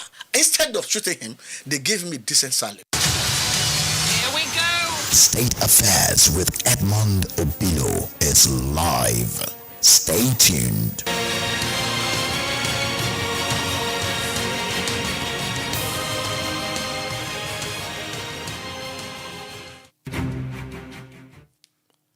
Okay, I have Barrister Ijirika on the line. Okay. Barrister Ijirika. Welcome back. Yeah, welcome back from your trip. Thank you. All right. I want to take what will be a reaction that will encompass the past 3 editions, because I didn't have opportunity to call.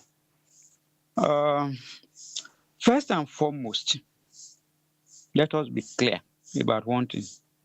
tribalism in itself is not evil.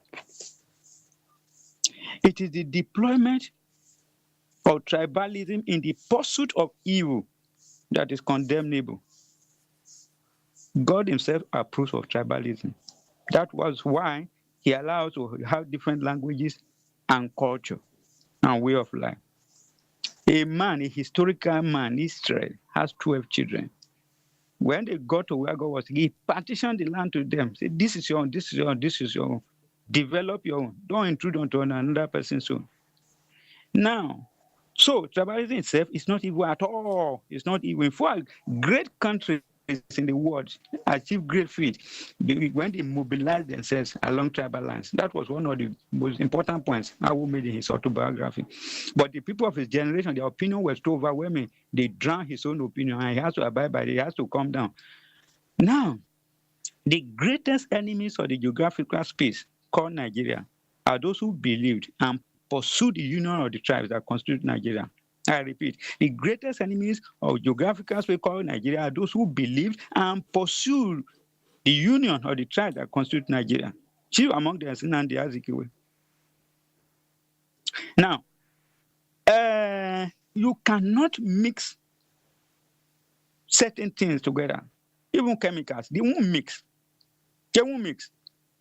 When Ahmadu Bello said the amalgamation of 2014 was a mistake, he's spot on. It was a terrible mistake. Like one of the resource contributors who said, what, for God's sake, where is the meeting point between the Fulani man and the German? What is the meeting point between the Igbo person and the Kanuri man? What is the meeting point? What is the meeting point between the Robo man and the TV? There is none. They should not have been brought together at all. The British acted wickedly. Now, proceeding forward, all the founding fathers made elementary mistakes. Mistakes which, if avoided, would have led to the avoidance of the January 1966 coup, the July 1966 counter coup, the Civil War, and the emergence of dimwits ahead of government in Nigeria, which is chief among them is Buhari. It is important to note that I am speaking with the benefit of hindsight. So those leaders, we must moderate the blame we will apportion to them. Ahmadu Bello should not have listened to the British colonial masters. Ahmadu Bello went to the pre-independence constitution with his mind firmly made up that the only way the geographical entity called Nigeria can move forward and prosper is confederation, a loose union that will just meet at the center and discover, let everybody develop its own region. It took 3 days, according to the account of Awu. It took 3 days for the British to persuade him to change his mind. 3 days, begging him. He couldn't understand why he should be forced in the same union with Southern and Christians. So that was, if he has not listened to the British, he has stood his ground, Nzeogwu would not have arrived at his house on the night of January 15 to rain bullet of him. Because of Pana, where Nzeogwu come from so far away from Kaduna and Sokoto, there's no relationship between the two of them. What would Nzeogwu be looking for in Kaduna to say want to assassinate Ahmadu Bello? Who is people love genuinely? That is Ahmadu Bello's mistake. Ziko's mistake is that he should not have pursued the union of Nigeria, believing that he needed the population of Nigeria to actualize his dream for the Renaissance Africa or Greater Africa. The Eastern region, over which is presided as premier, was big enough as a platform to work with to achieve his greatness for Africa. Now, Zik did one particular thing. He frustrated the agitation that a secession clause should be inserted into the 1960 Constitution. If that incision, because Zik was massively influential, you cannot deny that he was massively influential. In fact, I would say he hid the formation of Action Group from Zik for 9 months, because if Zik get wind of Zik, will kill Action Group in the infancy. So Zik was massively influential. He frustrated the inclusion of that secession clause. Had that secession clause been in the Constitution, the Civil War would not have arisen. It will not have arisen. Ojukwu will have had this way. In fact, Ojukwu will not even get there. It is Okpara that will probably negotiate this decision if the need arises. Then coming to Awu, the man stepping into his shoe. Awolowo should not have led the premier of Western region to actualize his dream of ruling Nigeria. The then western region extended from Ibadan to Bomadi and Burutu in the western flank of the Niger Delta. The region was big enough as an autonomous country within the Nigerian Federation. So he should not have moved. It was big enough to alliance his administrative skill, which he demonstrated in the western region before he moved. And today, that area will have been paradise. In fact, the Midwestern region would not have been created if he has not left. Yeah, and even if it is created, the place will be run by an equally brilliant man like himself. Now, going forward, the distrust among the various tribes in Nigeria will never go away. It won't go away. The schemings of the three major tribes to dominate and subjugate others is at the heart of all the proliferation of problems happening in Nigeria. Right. Every one of the tribes try to dominate Nigeria. So what is the way forward? The way forward is that we must go back to confederation. We must go back to confederation. Will the present political leader do it? Buhari has a wonderful opportunity to restructure Nigeria. He did not fail massively. I am begging the present president, leave the economy alone. You can't handle it. It's beyond you and your man. None of you is a first class, is an economic genius. Leave it alone. Pursue restructuring. Let every tribe in Nigeria begin to govern and let's have a loose center. If he doesn't do it, I think I will change my mind and support military government. Good morning. Thank you, Barrister Ijeruka. Thank you for calling the radio station. All right, the coup. I'm still talking about the coup. We've listened to Sholakbe Ademulegun narrating how her dad and mom were killed. How was Akintola killed? Femi Kende, the author of the book, Samuel Ladoke Akintola, In the Eyes of History, has this to say. So, when Major Okafo, when he led the group in Lagos, they went straight for only Festus Okotie-Eboh. He was then the Minister of Finance. The Minister of Finance, and also Tafawa Balewa. But Azikiwe was not in the country. Azikiwe went on medical vacation to the West Indies. So if he was around, they would have taken him out, right? It was part of the design. So Azikiwe left in October 1965. Azikiwe left in October 1965, but he had placed in Dr. Nwafo Orizu as the acting president. That was after Balewa was killed. Okay, yes. Okay. When Azikiwe left. When Azikiwe left, yes. The Senate president became the acting president. That was Dr. Nwafo Orizu. Maybe Zeke was lucky. But Michael Okpara was in Enugu. But don't forget that Archbishop Macarius was in the east. I was not touched. Macarius was in the east and was a guest of Michael Okpara. And they were not touched. That was a prime minister after the Commonwealth Prime Minister's Conference. After the Commonwealth Prime Minister's Conference. He decided to visit the east. He decided to visit. But Michael Okpara was not touched. Dennis Ozadebe, our premier in the Midwest, was equally not touched. But they were not the problem. Were they the problem? The problems were Ahmadu Bello, Balewa, and Akintola. Were they not the problem? Don't look at it from that prism. Awolowo was not touched. He was in prison. They would have gone to prison and take him out. If you say Tafawa Balewa was a problem, Ahmadu Bello was a problem, they represented certain tendencies. From our analysis so far, the North was the problem. Well, to some group, the North was the problem. And certainly the North was the problem by virtue of its advantage. And don't forget that Michael Okpara and Awolowo's wife had come together to form OPGA. Yes. On the side of Awolowo. On the side of Awolowo. So the Coupists wouldn't have taken Okpara out. Perhaps they saw him as a progressive. Not really because he was an Igbo man. That was why they said that it was a coup against the North. That was why they said it was a coup against the North.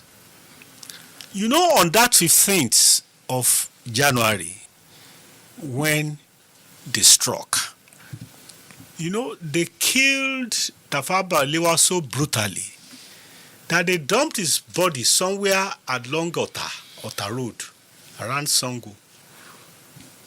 I was discovered by Olusegun Oshoba as a journalist when he had intelligence reports that the Prime Minister had been killed and was dumped there. This is brewing problem. This is incubating problem. Let's come back to your book. You said the Premier's driver, that is Akintola's driver, confided in the young police officer, Labode, yes, that the Premier was found of this trip because the late night trip from Ibadan to Bomosho afforded him the opportunity of a thoughtful silence and a deep sleep. Prince Adewale Kazim, another known confidant of the Premier, also noticed a Premier whose hands were shivering and could no longer append his signature on a straight line. Prince Adewale noticed this again and advised the Premier, Baba, why don't you resign? And the soberly Premier replied, he made some words in Yoruba, and you interpreted it as, Adewale, it is too late to resign. It is only death that will end this feud. Adéwálé kò ṣeé ṣe mọ́. Ikú ni ó parí ọ̀rọ̀ yìí. And death came and settled it. Did he settle it? It was to settle, but it started the problems. You know, when they came on the 15th of January from Abeokuta, Alamala Barracks, the captain that came, Wobosa, did not know who Akintola was. Did not know who Fani Kayode was. But they went to pick Fani Kayode in his nearby residence, arrested him, and asked him to take them to the Premier's lodge in the dead of the night. When they got there, and Akintola recognized Fani Kayode's voice, he said, Premier, Emi Fanini. So, it's me, Fani? It's me, Fani. And he saw from upstairs towards his library some movements.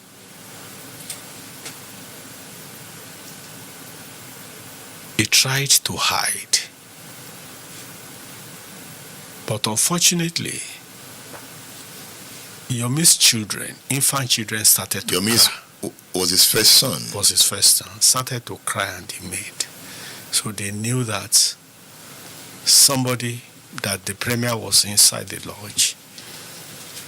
And that was how they went upstairs and shot at the Premier. I thought he fired at them first. Because, like I told you, he had learned weaponry training from the Ibadan barracks. So he brought out his gun to shoot. And the gun also showed the direction of the movement, and they were able to trace him and brought him downstairs to his car side. Before you narrate that, let me read what you wrote. According to Olabode, yes, 2 officers were placed on his right and left hand, as if facing a firing squad, and volley of bullets were hurled at him. The first shot hit Akintola on his forehead, some on his chest. And later, the premier gave up. When he fell down, the leader of the group placed his leg on the premier's forehead and asked some of his soldiers to rain further bullets on the lying Akintola. The group leader, speaking in various languages, said, according to Olabode, he is a juju man. Perforate him further with bullets. And thus, the end of Are Onakakanfo, who had fought a bitter struggle with his tongue, pen, and strength. What a bad way to die. What a bad way to die. The soldiers were ruthless. What a bad way to kill Festus Okotiebo. What a bad way to kill Tafawa Balewa. What a bad way to kill Sardauna with his wife. What was the wife's offense? He wanted to die with Ahmadu Bello. The woman had no choice. They were all gunned down, including military officers there. They were all gunned down, including military officers there. Here we go! State Affairs with Edmond Obilo is live. Stay tuned.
That was Femi Kendi, the author of the book, Samuel Ladoke Akintola in the Eyes of History.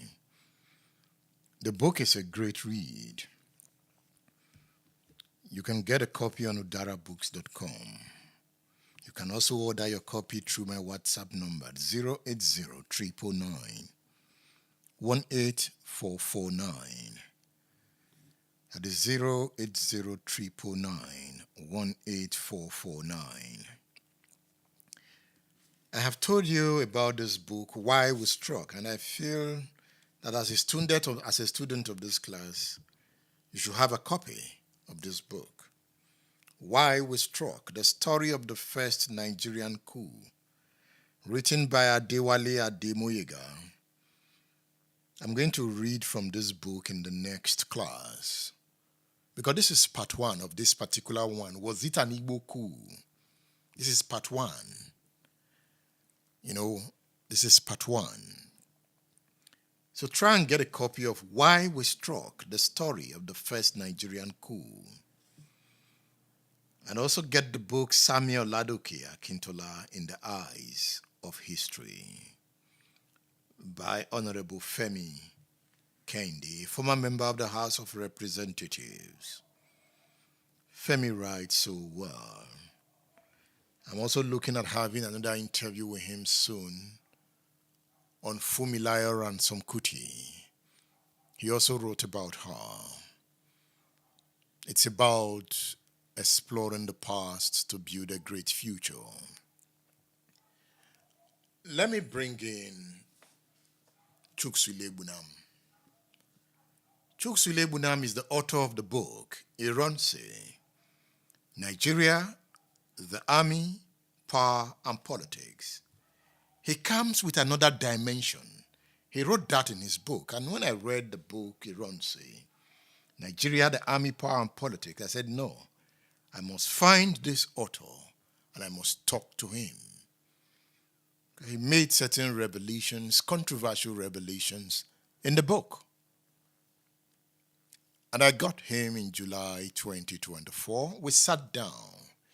So Ilebunam comes with this perspective, why the boys struck, why they struck in January 1966. Let's see. Chukwuma Bunam on stage. Chukwuma Bunam is the author of the book, Ironsi, Nigeria, the Army, Power and Politics.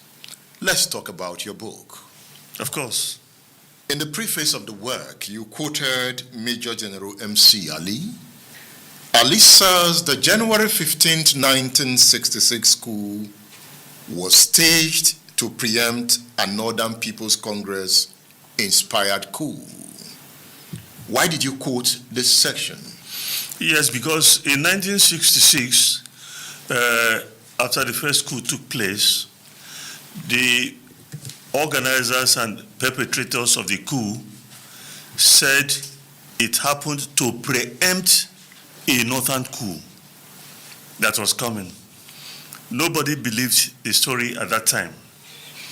So when we have somebody like Major General M.C. Ali validating that story, and then we also have Mr. Trevor Clark, a colonial officer, British colonial officer, he validated the story again. It makes it beyond, it puts it beyond question that it is the truth. That there was a coup planned by the NPC government called Operation No Mercy. It was to happen days before the January 15, 1966 coup. That's why I quoted the two gentlemen there. There isn't any doubt about the veracity of that story.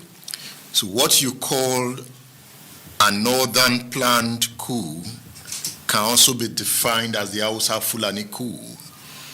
In the days when that event happened, you didn't really have that conjoined name of Hausa Fulani. They made mostly Hausa, but you can call it Fulani coup, not Hausa coup. Sarara Sokoto was Fulani. He was the person in charge of the government, not the Prime Minister, who was Hausa. Balewa was not in charge, it was Sadauna. So it was a Fulani thing. They were the people controlling the army. So Ilebunam is using his book to validate the notion that there was a planned coup to be carried out by Fulani officers before Nzeogwu and Co struck. Yes. Let's look at what Ali said. You quoted him, and it reads, the 15th January 1966 coup was staged to preempt a Northern People's Congress inspired coup known as Operation No Mercy, designed to eliminate the critics of Prime Minister Tafawa Balewa. Earlier, the opposition leader, Chief Obafemi Awolowo, was in 1962 rusticated and incarcerated for masterminding a civilian coup for what has been claimed were trumped-up charges. In a bid to assert our authority and deal severely with miscreants, Colonel Zachary May Malari was to lead the northern group of officers to restore the dignity of the northern-led federal government. May Malari here, you remember in Congo, he did not take orders from Agui Ironsi. Yes, I remember that. And here he's mentioned to be the one to lead the coup to restore the dignity of the North. How do you explain that? I think it's just a connection between the reality as exposed to Nigerians and the mindset of the northern power brokers. They have a sense of entitlement. Everything must go the way they want, otherwise they will counter it or thwart it. If it wasn't for that reason, there was no way a major in the person of Memelari will disobey his superior officer, Lieutenant Colonel Ironsi, who at that time even had UN promotion rank of general. You see what I mean? But he disobeyed because he had a sense of entitlement.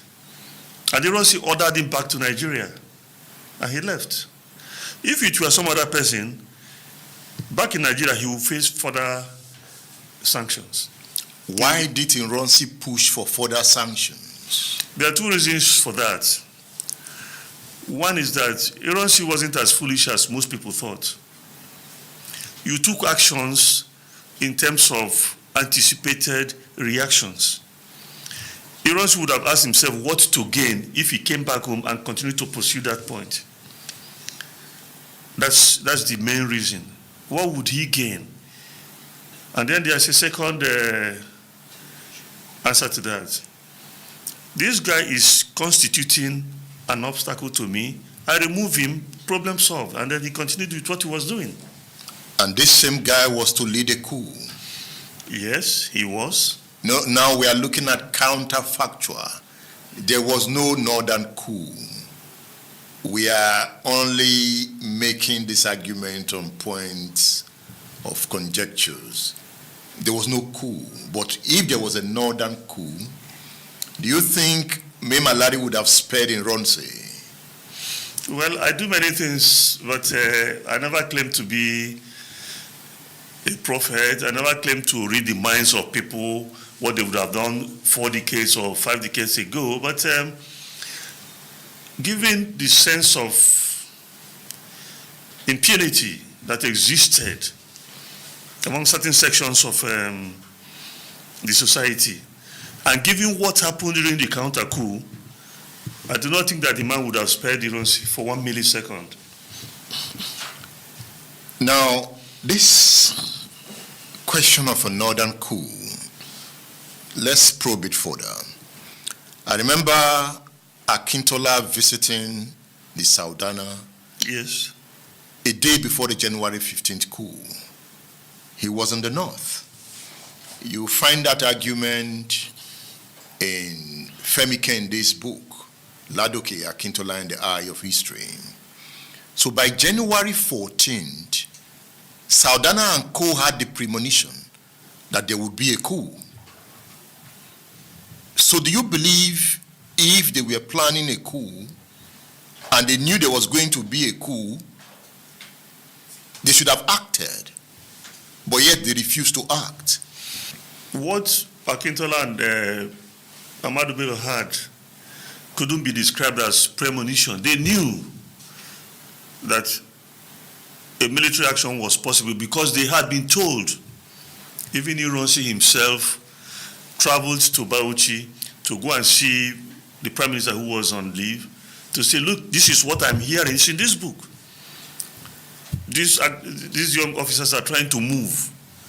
He didn't believe the story, but many other sources mentioned to them that there was this likelihood of the young officers striking. So it wasn't a question of premonition. So why did you think they did not act to prevent the coup? Yes, there's an explanation. Ahmadu Bello was known to have said that if you pointed a gun at him and pressed the trigger, if Allah said he won't die, the bullet will not strike him. So there was that sense of submission to the ultimate will of God, that nothing happened unless the Almighty sanctioned him. I don't think he believed that it was possible for that action to take place. And the action took place? It did take place, yes. It was a bloody action. Yes, it was. very bloody. Yes. Should it have been that bloody? Well, I can't place any premium on bloody comparisons because I'm not a man of violence, you know. So you couldn't say, should it have been that bloody? What amount of blood is enough? That's one question you have to ask yourself. Secondly, what's the purpose of a revolution? What's the possibility of making an omelette without breaking an egg? You could ask yourself all those questions. But it did happen, and it was bloody. State Affairs with Edmond Obilo is live.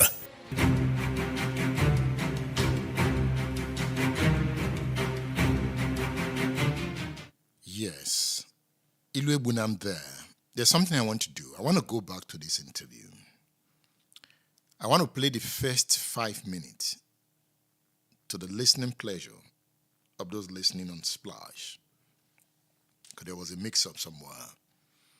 I want to play the first 5 minutes. They must have missed out the first 5 minutes. The Chief Ilwe Bunam interview. I'll go back to it.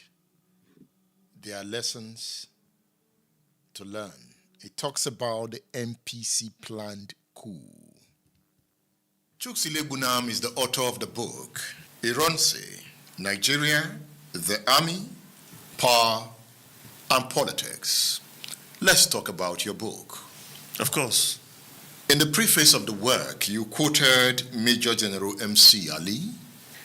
Ali says the January 15th, 1966 coup was staged to preempt a Northern People's Congress inspired coup. Why did you quote this section? Yes, because in 1966, after the first coup took place, the organizers and perpetrators of the coup said it happened to preempt a northern coup that was coming.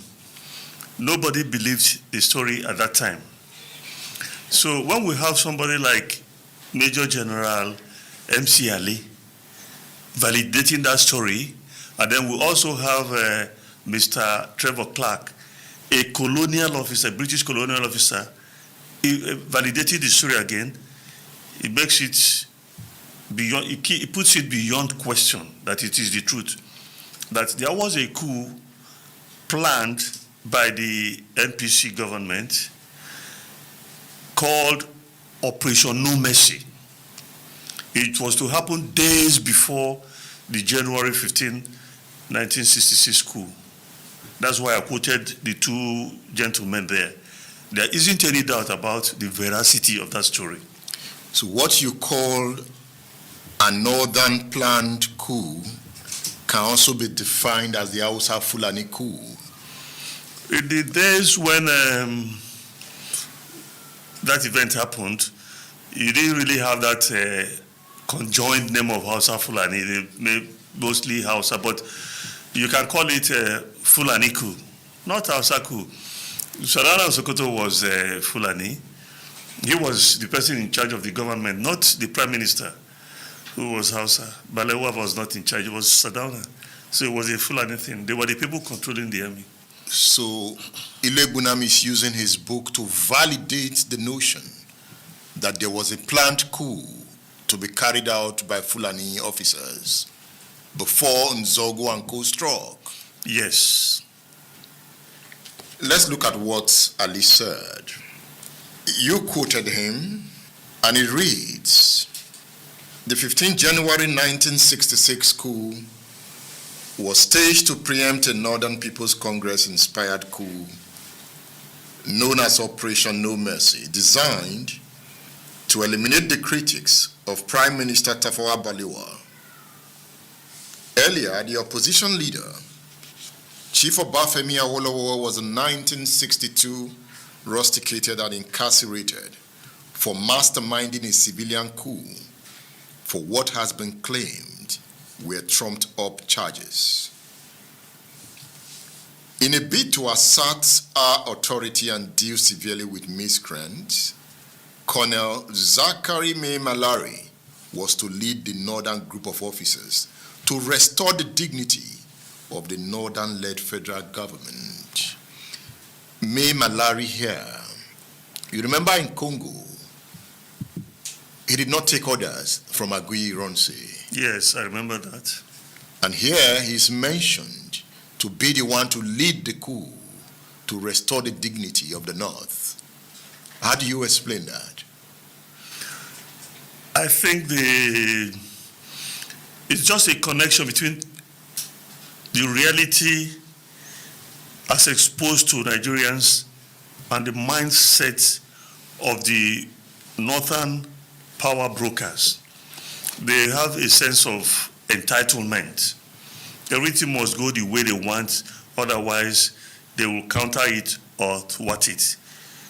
If it wasn't for that reason, there was no way a major in the person of Memalari.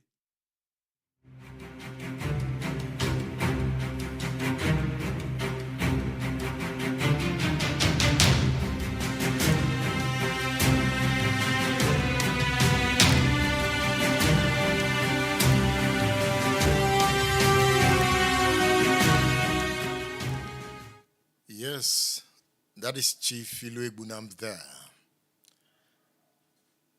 The interview with Femi Kende, Ilwe Bunam, Sholakwe Ademulegun, you'll find those interviews on my YouTube channel. The full interview, you'll find it on my YouTube channel. So go on the YouTube channel, you watch these videos, take your time and study them. Okay, tomorrow is Sunday. There's another interview we'll be posting next week. It's an interesting interview about Pan-Africanism. It's an interview with Professor Ademola Araoye. We'll be posting the interview next week. It's an interview that will also let you into pre-independence Africa, post-independence Africa, and how things went wrong. So subscribe to the channel so that once we post that interview, you'll get the notification. Then after the Professor Ademola Araoye interview, we'll be posting the interview with Ni Aborishade on Victor Banjo. These are full-length interviews. You listen to everything. So subscribe to my YouTube channel. Just search for Edmondo Bilo on YouTube. Subscribe. More interviews are coming. I'm back home. Next week, I'm going to record about 3 interviews, the upper week interviews, so that we educate ourselves about where we are coming from. Okay, let's take some calls. Hello, good morning. Hello, good morning. Hello. Good morning, Edmond. Yes, good morning. Yes, thank you for the good job. My name is John. I just want to appreciate these historical insights, interviews you have been able to bring for Nigerians to appreciate. But a few things have to be put in proper perspective. I know the 1966 coup was said to be an Igbo-inspired coup or something. Well, thank you for that last interview to show that there was actually maybe an NPC-led coup. But the question is, why would there have been an NPC-led coup? Since there was that was a coalition government between the NCNC and the NPC. So it begs the question, Another thing I want to point out is, you see, why the Igbos, by the way, I'm from the Igbo extraction, that they became, victims of the war or the situation is because many Igbo actors or leaders, we are not taken down. From Opara, when we just explained, Zico was out of the country and all whatnot. And don't forget, too, that the Igbos, we are the echelon of just about everything. Maybe politics, civil service, the military, just name it. And maybe because of, maybe they went to school more, So probably that's why they found themselves there. Or probably it was a fallout of the Pan-Africanism as led by Nnamdi Azikiwe. But let's leave that. But what I want to say is, I think the Igbos too suffered further when what's it called, Agun Racing became the head of state, he should have taken what I call a military decision to have dealt with those guys that planned that coup. Since he was not in support of the coup somewhat, I don't know if you're getting me. So if he had done that, probably the generality of Nigeria and the world would have seen that, oh, truly, this is not an Igbo-inspired coup or whatever, So, and like one of your guests called and said, that distrust will always be there. It seems it is an incurable thing. We just have to live with it, that somebody from one part of the country will never find peace or trust another person. Not because the other person has done anything wrong to that person, but just because of historical, hindsight. I tell you, as I want to conclude now, I traveled one time to the East. I had Fuji music in one shop. I walked up to them and I spoke Yoruba to them. Oh, the guys are happy. And I was so that maybe an Igbo person came and, spoke Yoruba with them. And I asked them one question, that I hope my people didn't do you any evil. He said, no, they didn't do them. And I left happy. You see, let's just learn to live in peace. Like Plato said, it's only the dead that have seen the end of war. All the fightings, all the distrust, all the accusations, in the end, have not brought us any meaningful development as a nation. I wish Nigeria a better nationhood. Thank you very much. Thank you. Thank you for calling. Thank you. It's about learning from the past. That is why reading will also help. Let me see what you were saying. Let me go on X and see. Are you on X? Can we repost to take the message further?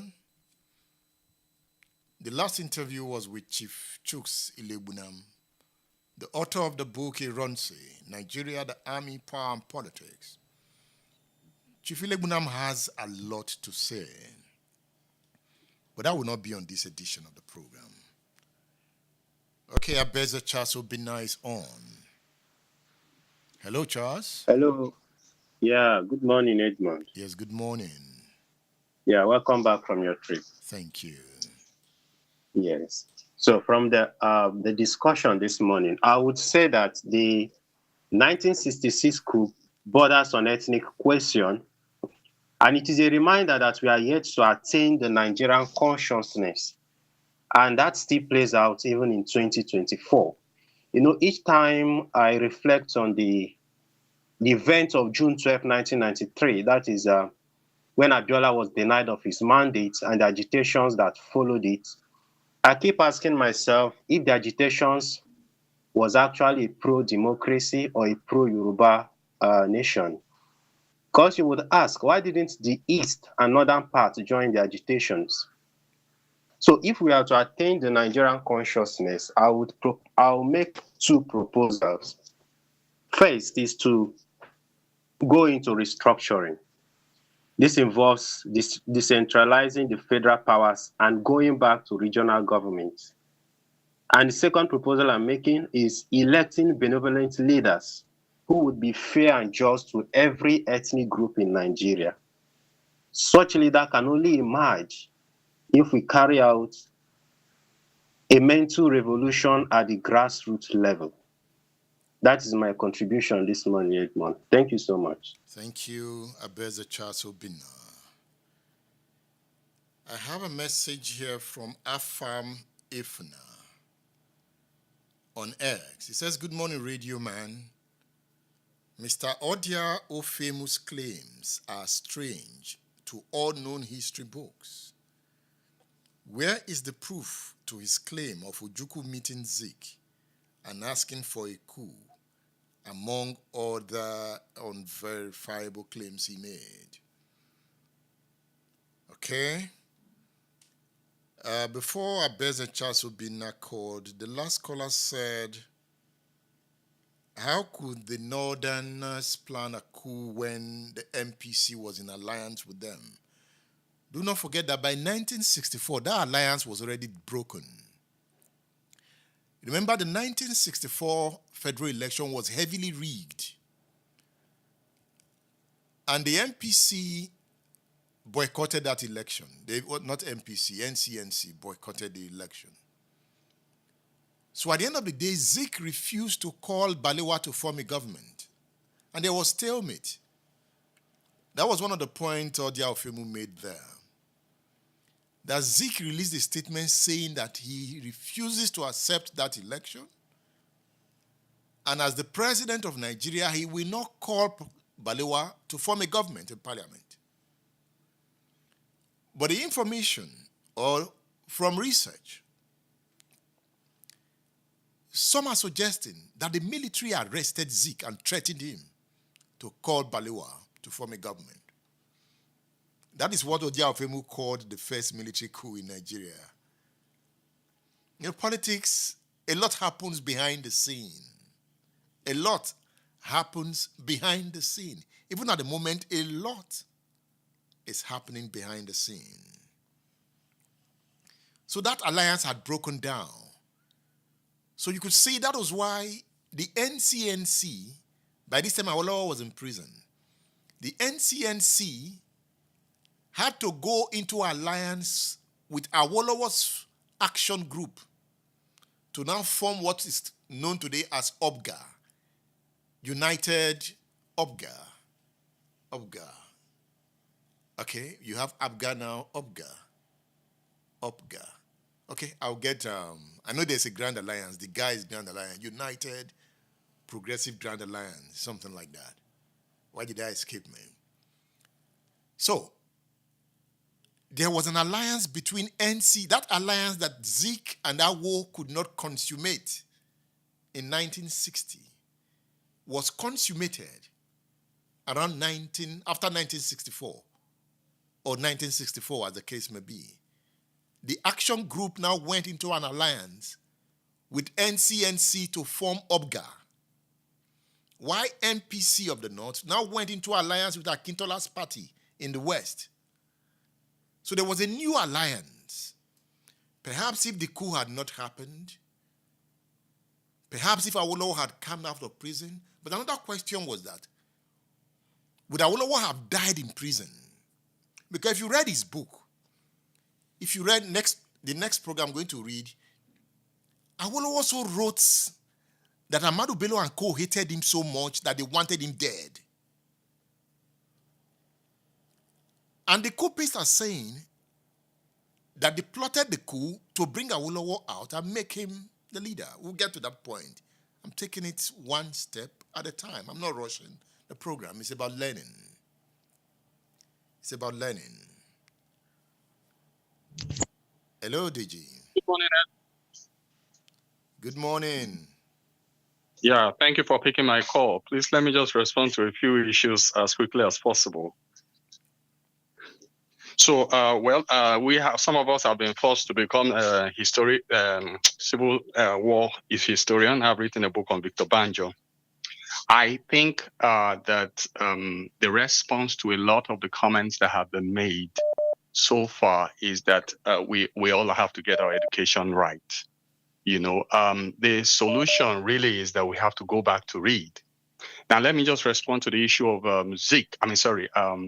Ojukwu going to Zik for a coup in 1964. It did happen. That account, I read it from Reminisce, written by David Ejo. In fact, it was Ojukwu and Victor Banjo that went to see what's his name, Zik, on a possible coup.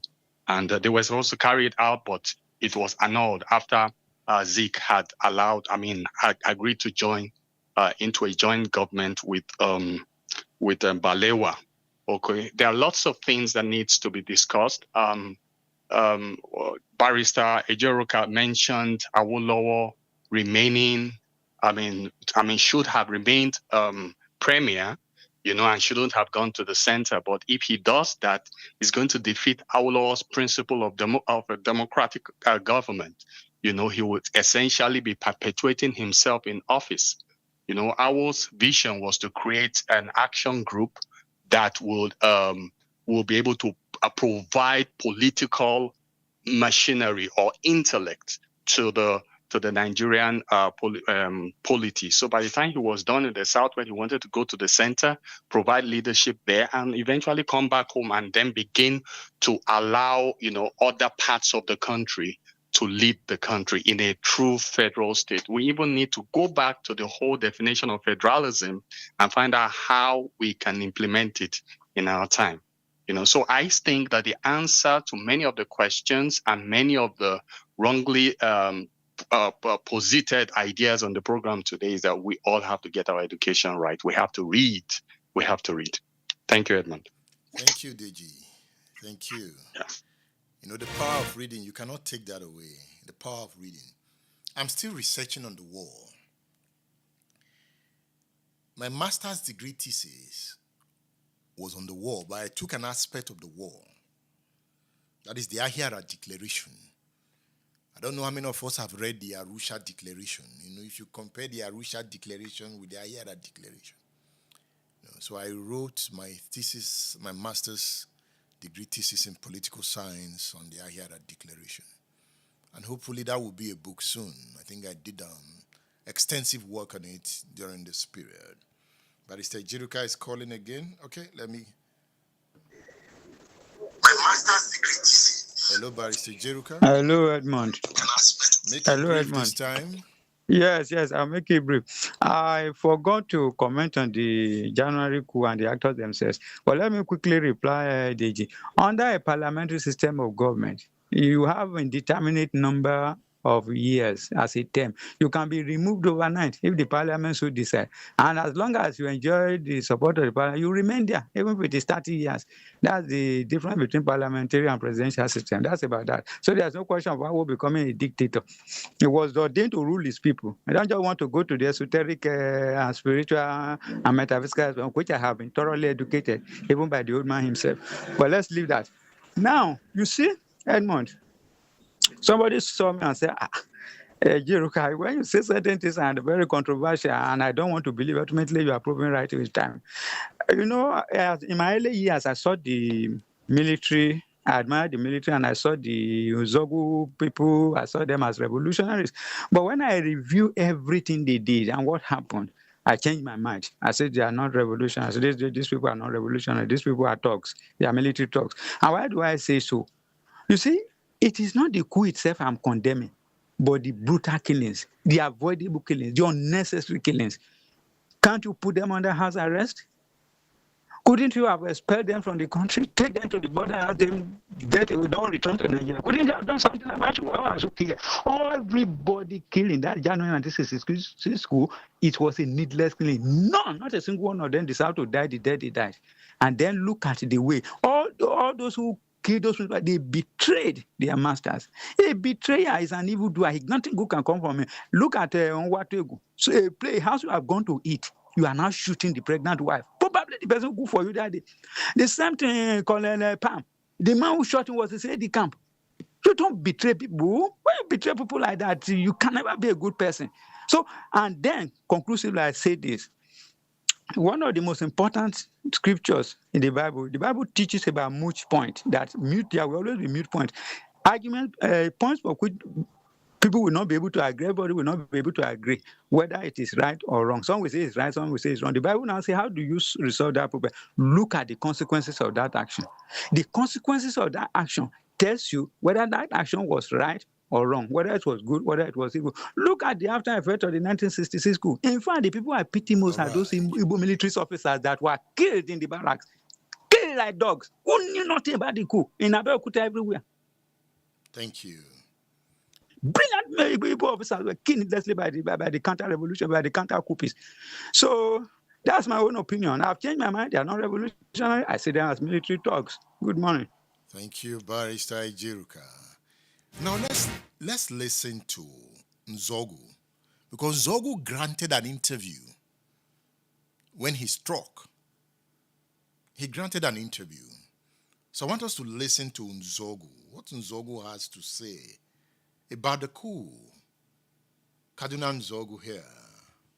Major Nzeogwu, can you please give me an account of the night of the coup in Kaduna? Well, it's rather something like the longest day. We started this off on the night of the 13th of January, when a night exercise was planned by the military college, which I command. We took out troops to the ground and taught them how to do night attacks. We didn't. Major Nzeogwu, can you please give me an account of the night of the coup in Kaduna? Well, it's rather something like the longest day. We started this off on the night of the 13th of January when a night exercise was planned by the military college, which I command. We took our troops to the ground and taught them how to do night attacks. We didn't tell them what we were planning for, but at the end of the exercise, we took them out and showed them various places where they were to stand and just remain in their vehicle. Next day, we went out again for the same type of exercise, and at the end, we issued them with ammunition this time, live ammunition, and told them that they were going back to the same place as they went yesterday, but this time they were to get certain people. And they were with you, were they? Oh, of course they did. Oh, they all supported us. Did the sergeant owner himself attempt to fight? Well, no. We didn't see him until the time we actually shot him. He ran away from his house when we fired the first few shots of anti-tank gun into the building. The whole roof was blown up and the place was set alight. Then we went to the rear of the house and started searching from room to room until we found him amongst the women and children, hiding himself. So we sort of took away the women and children and took him. Now, what are your relations with General Iramsi in Lagos? Well, very good. He's my boss. I have always been under him, and I still am under him. There isn't really any problem. A few misunderstandings arose, but this was due to the publication in the press and by announcements over the radio. At one time, they started calling us in Kaduna rebels, whereas in fact the revolution was all a planned affair all over the country, and many other people were called. State Affairs with Edmond Obilo is live.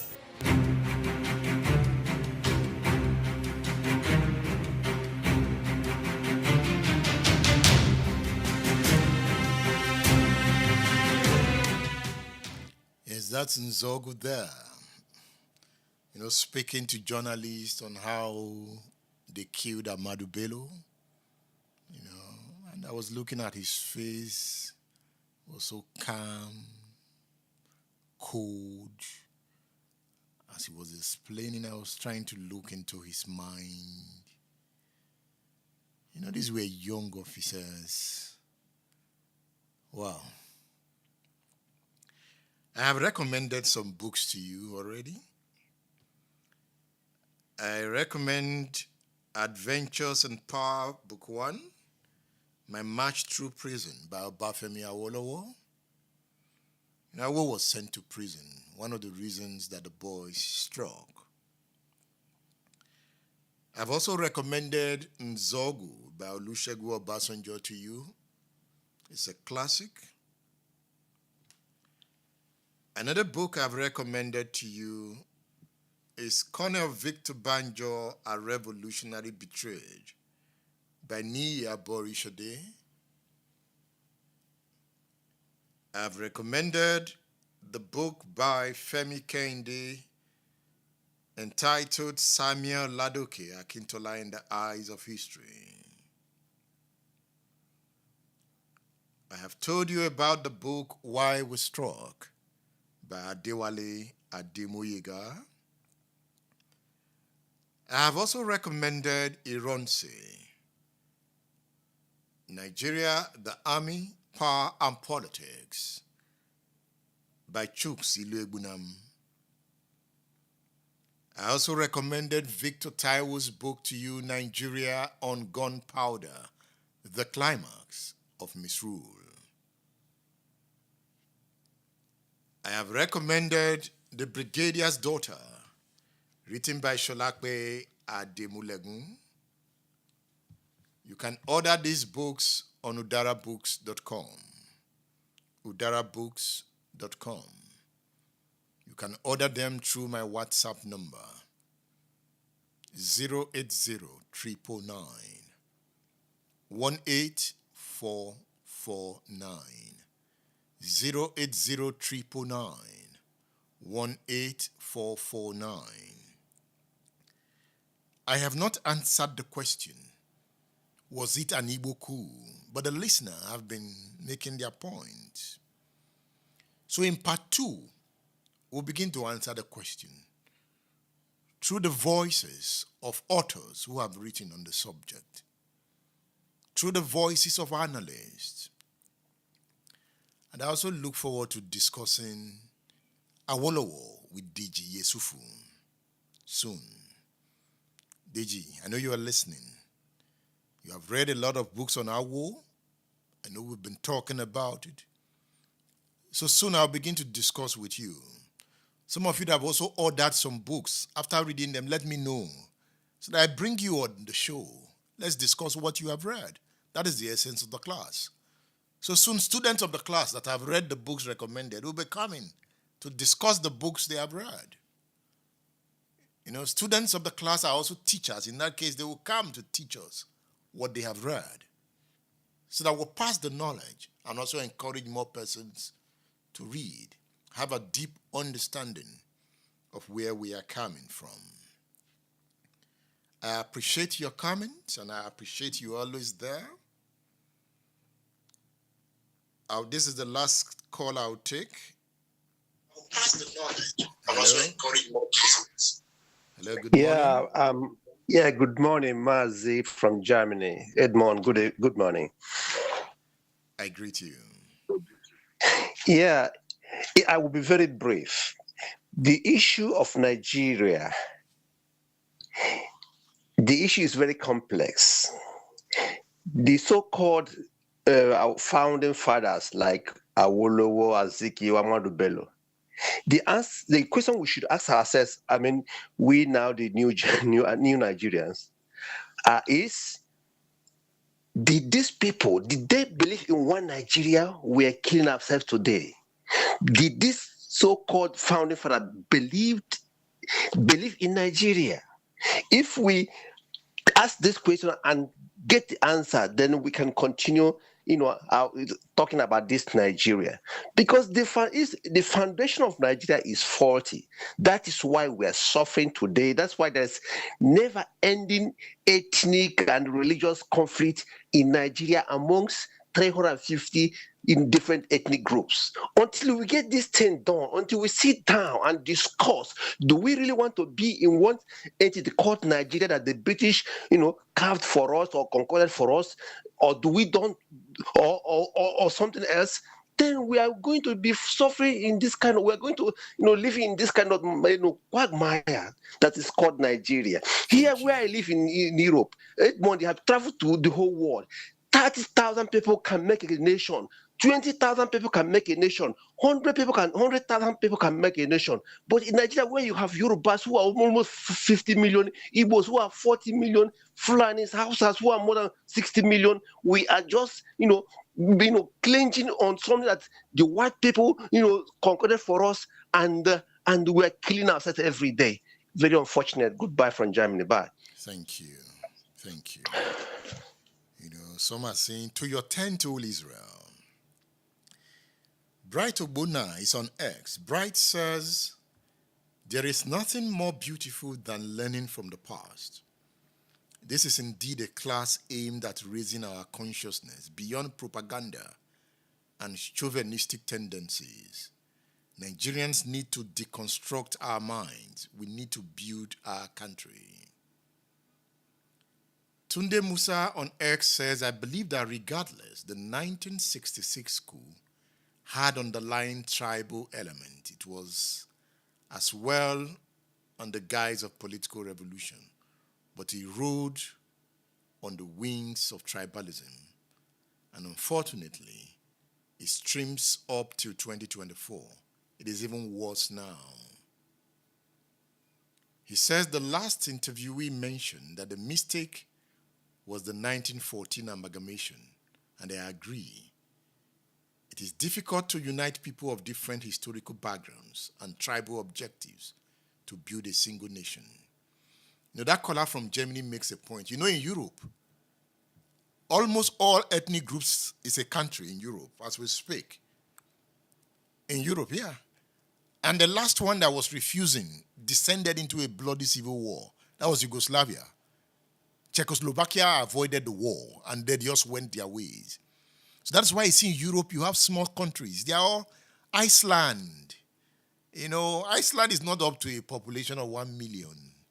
You have Latvia. These are 2 million. These are ethnic groups. You know, so there's no conflict. You have Poland. And at some point, they wanted to fuse the Netherlands and Belgium. What separated them? Because one side is Catholic, the other side is Protestant. It's a Christian nation. They could not stay together. So Netherlands went their way, and Belgium. So in Africa, why are we not discussing those issues? So wait for part 2 of this subject. Part 2 promises to be more insightful.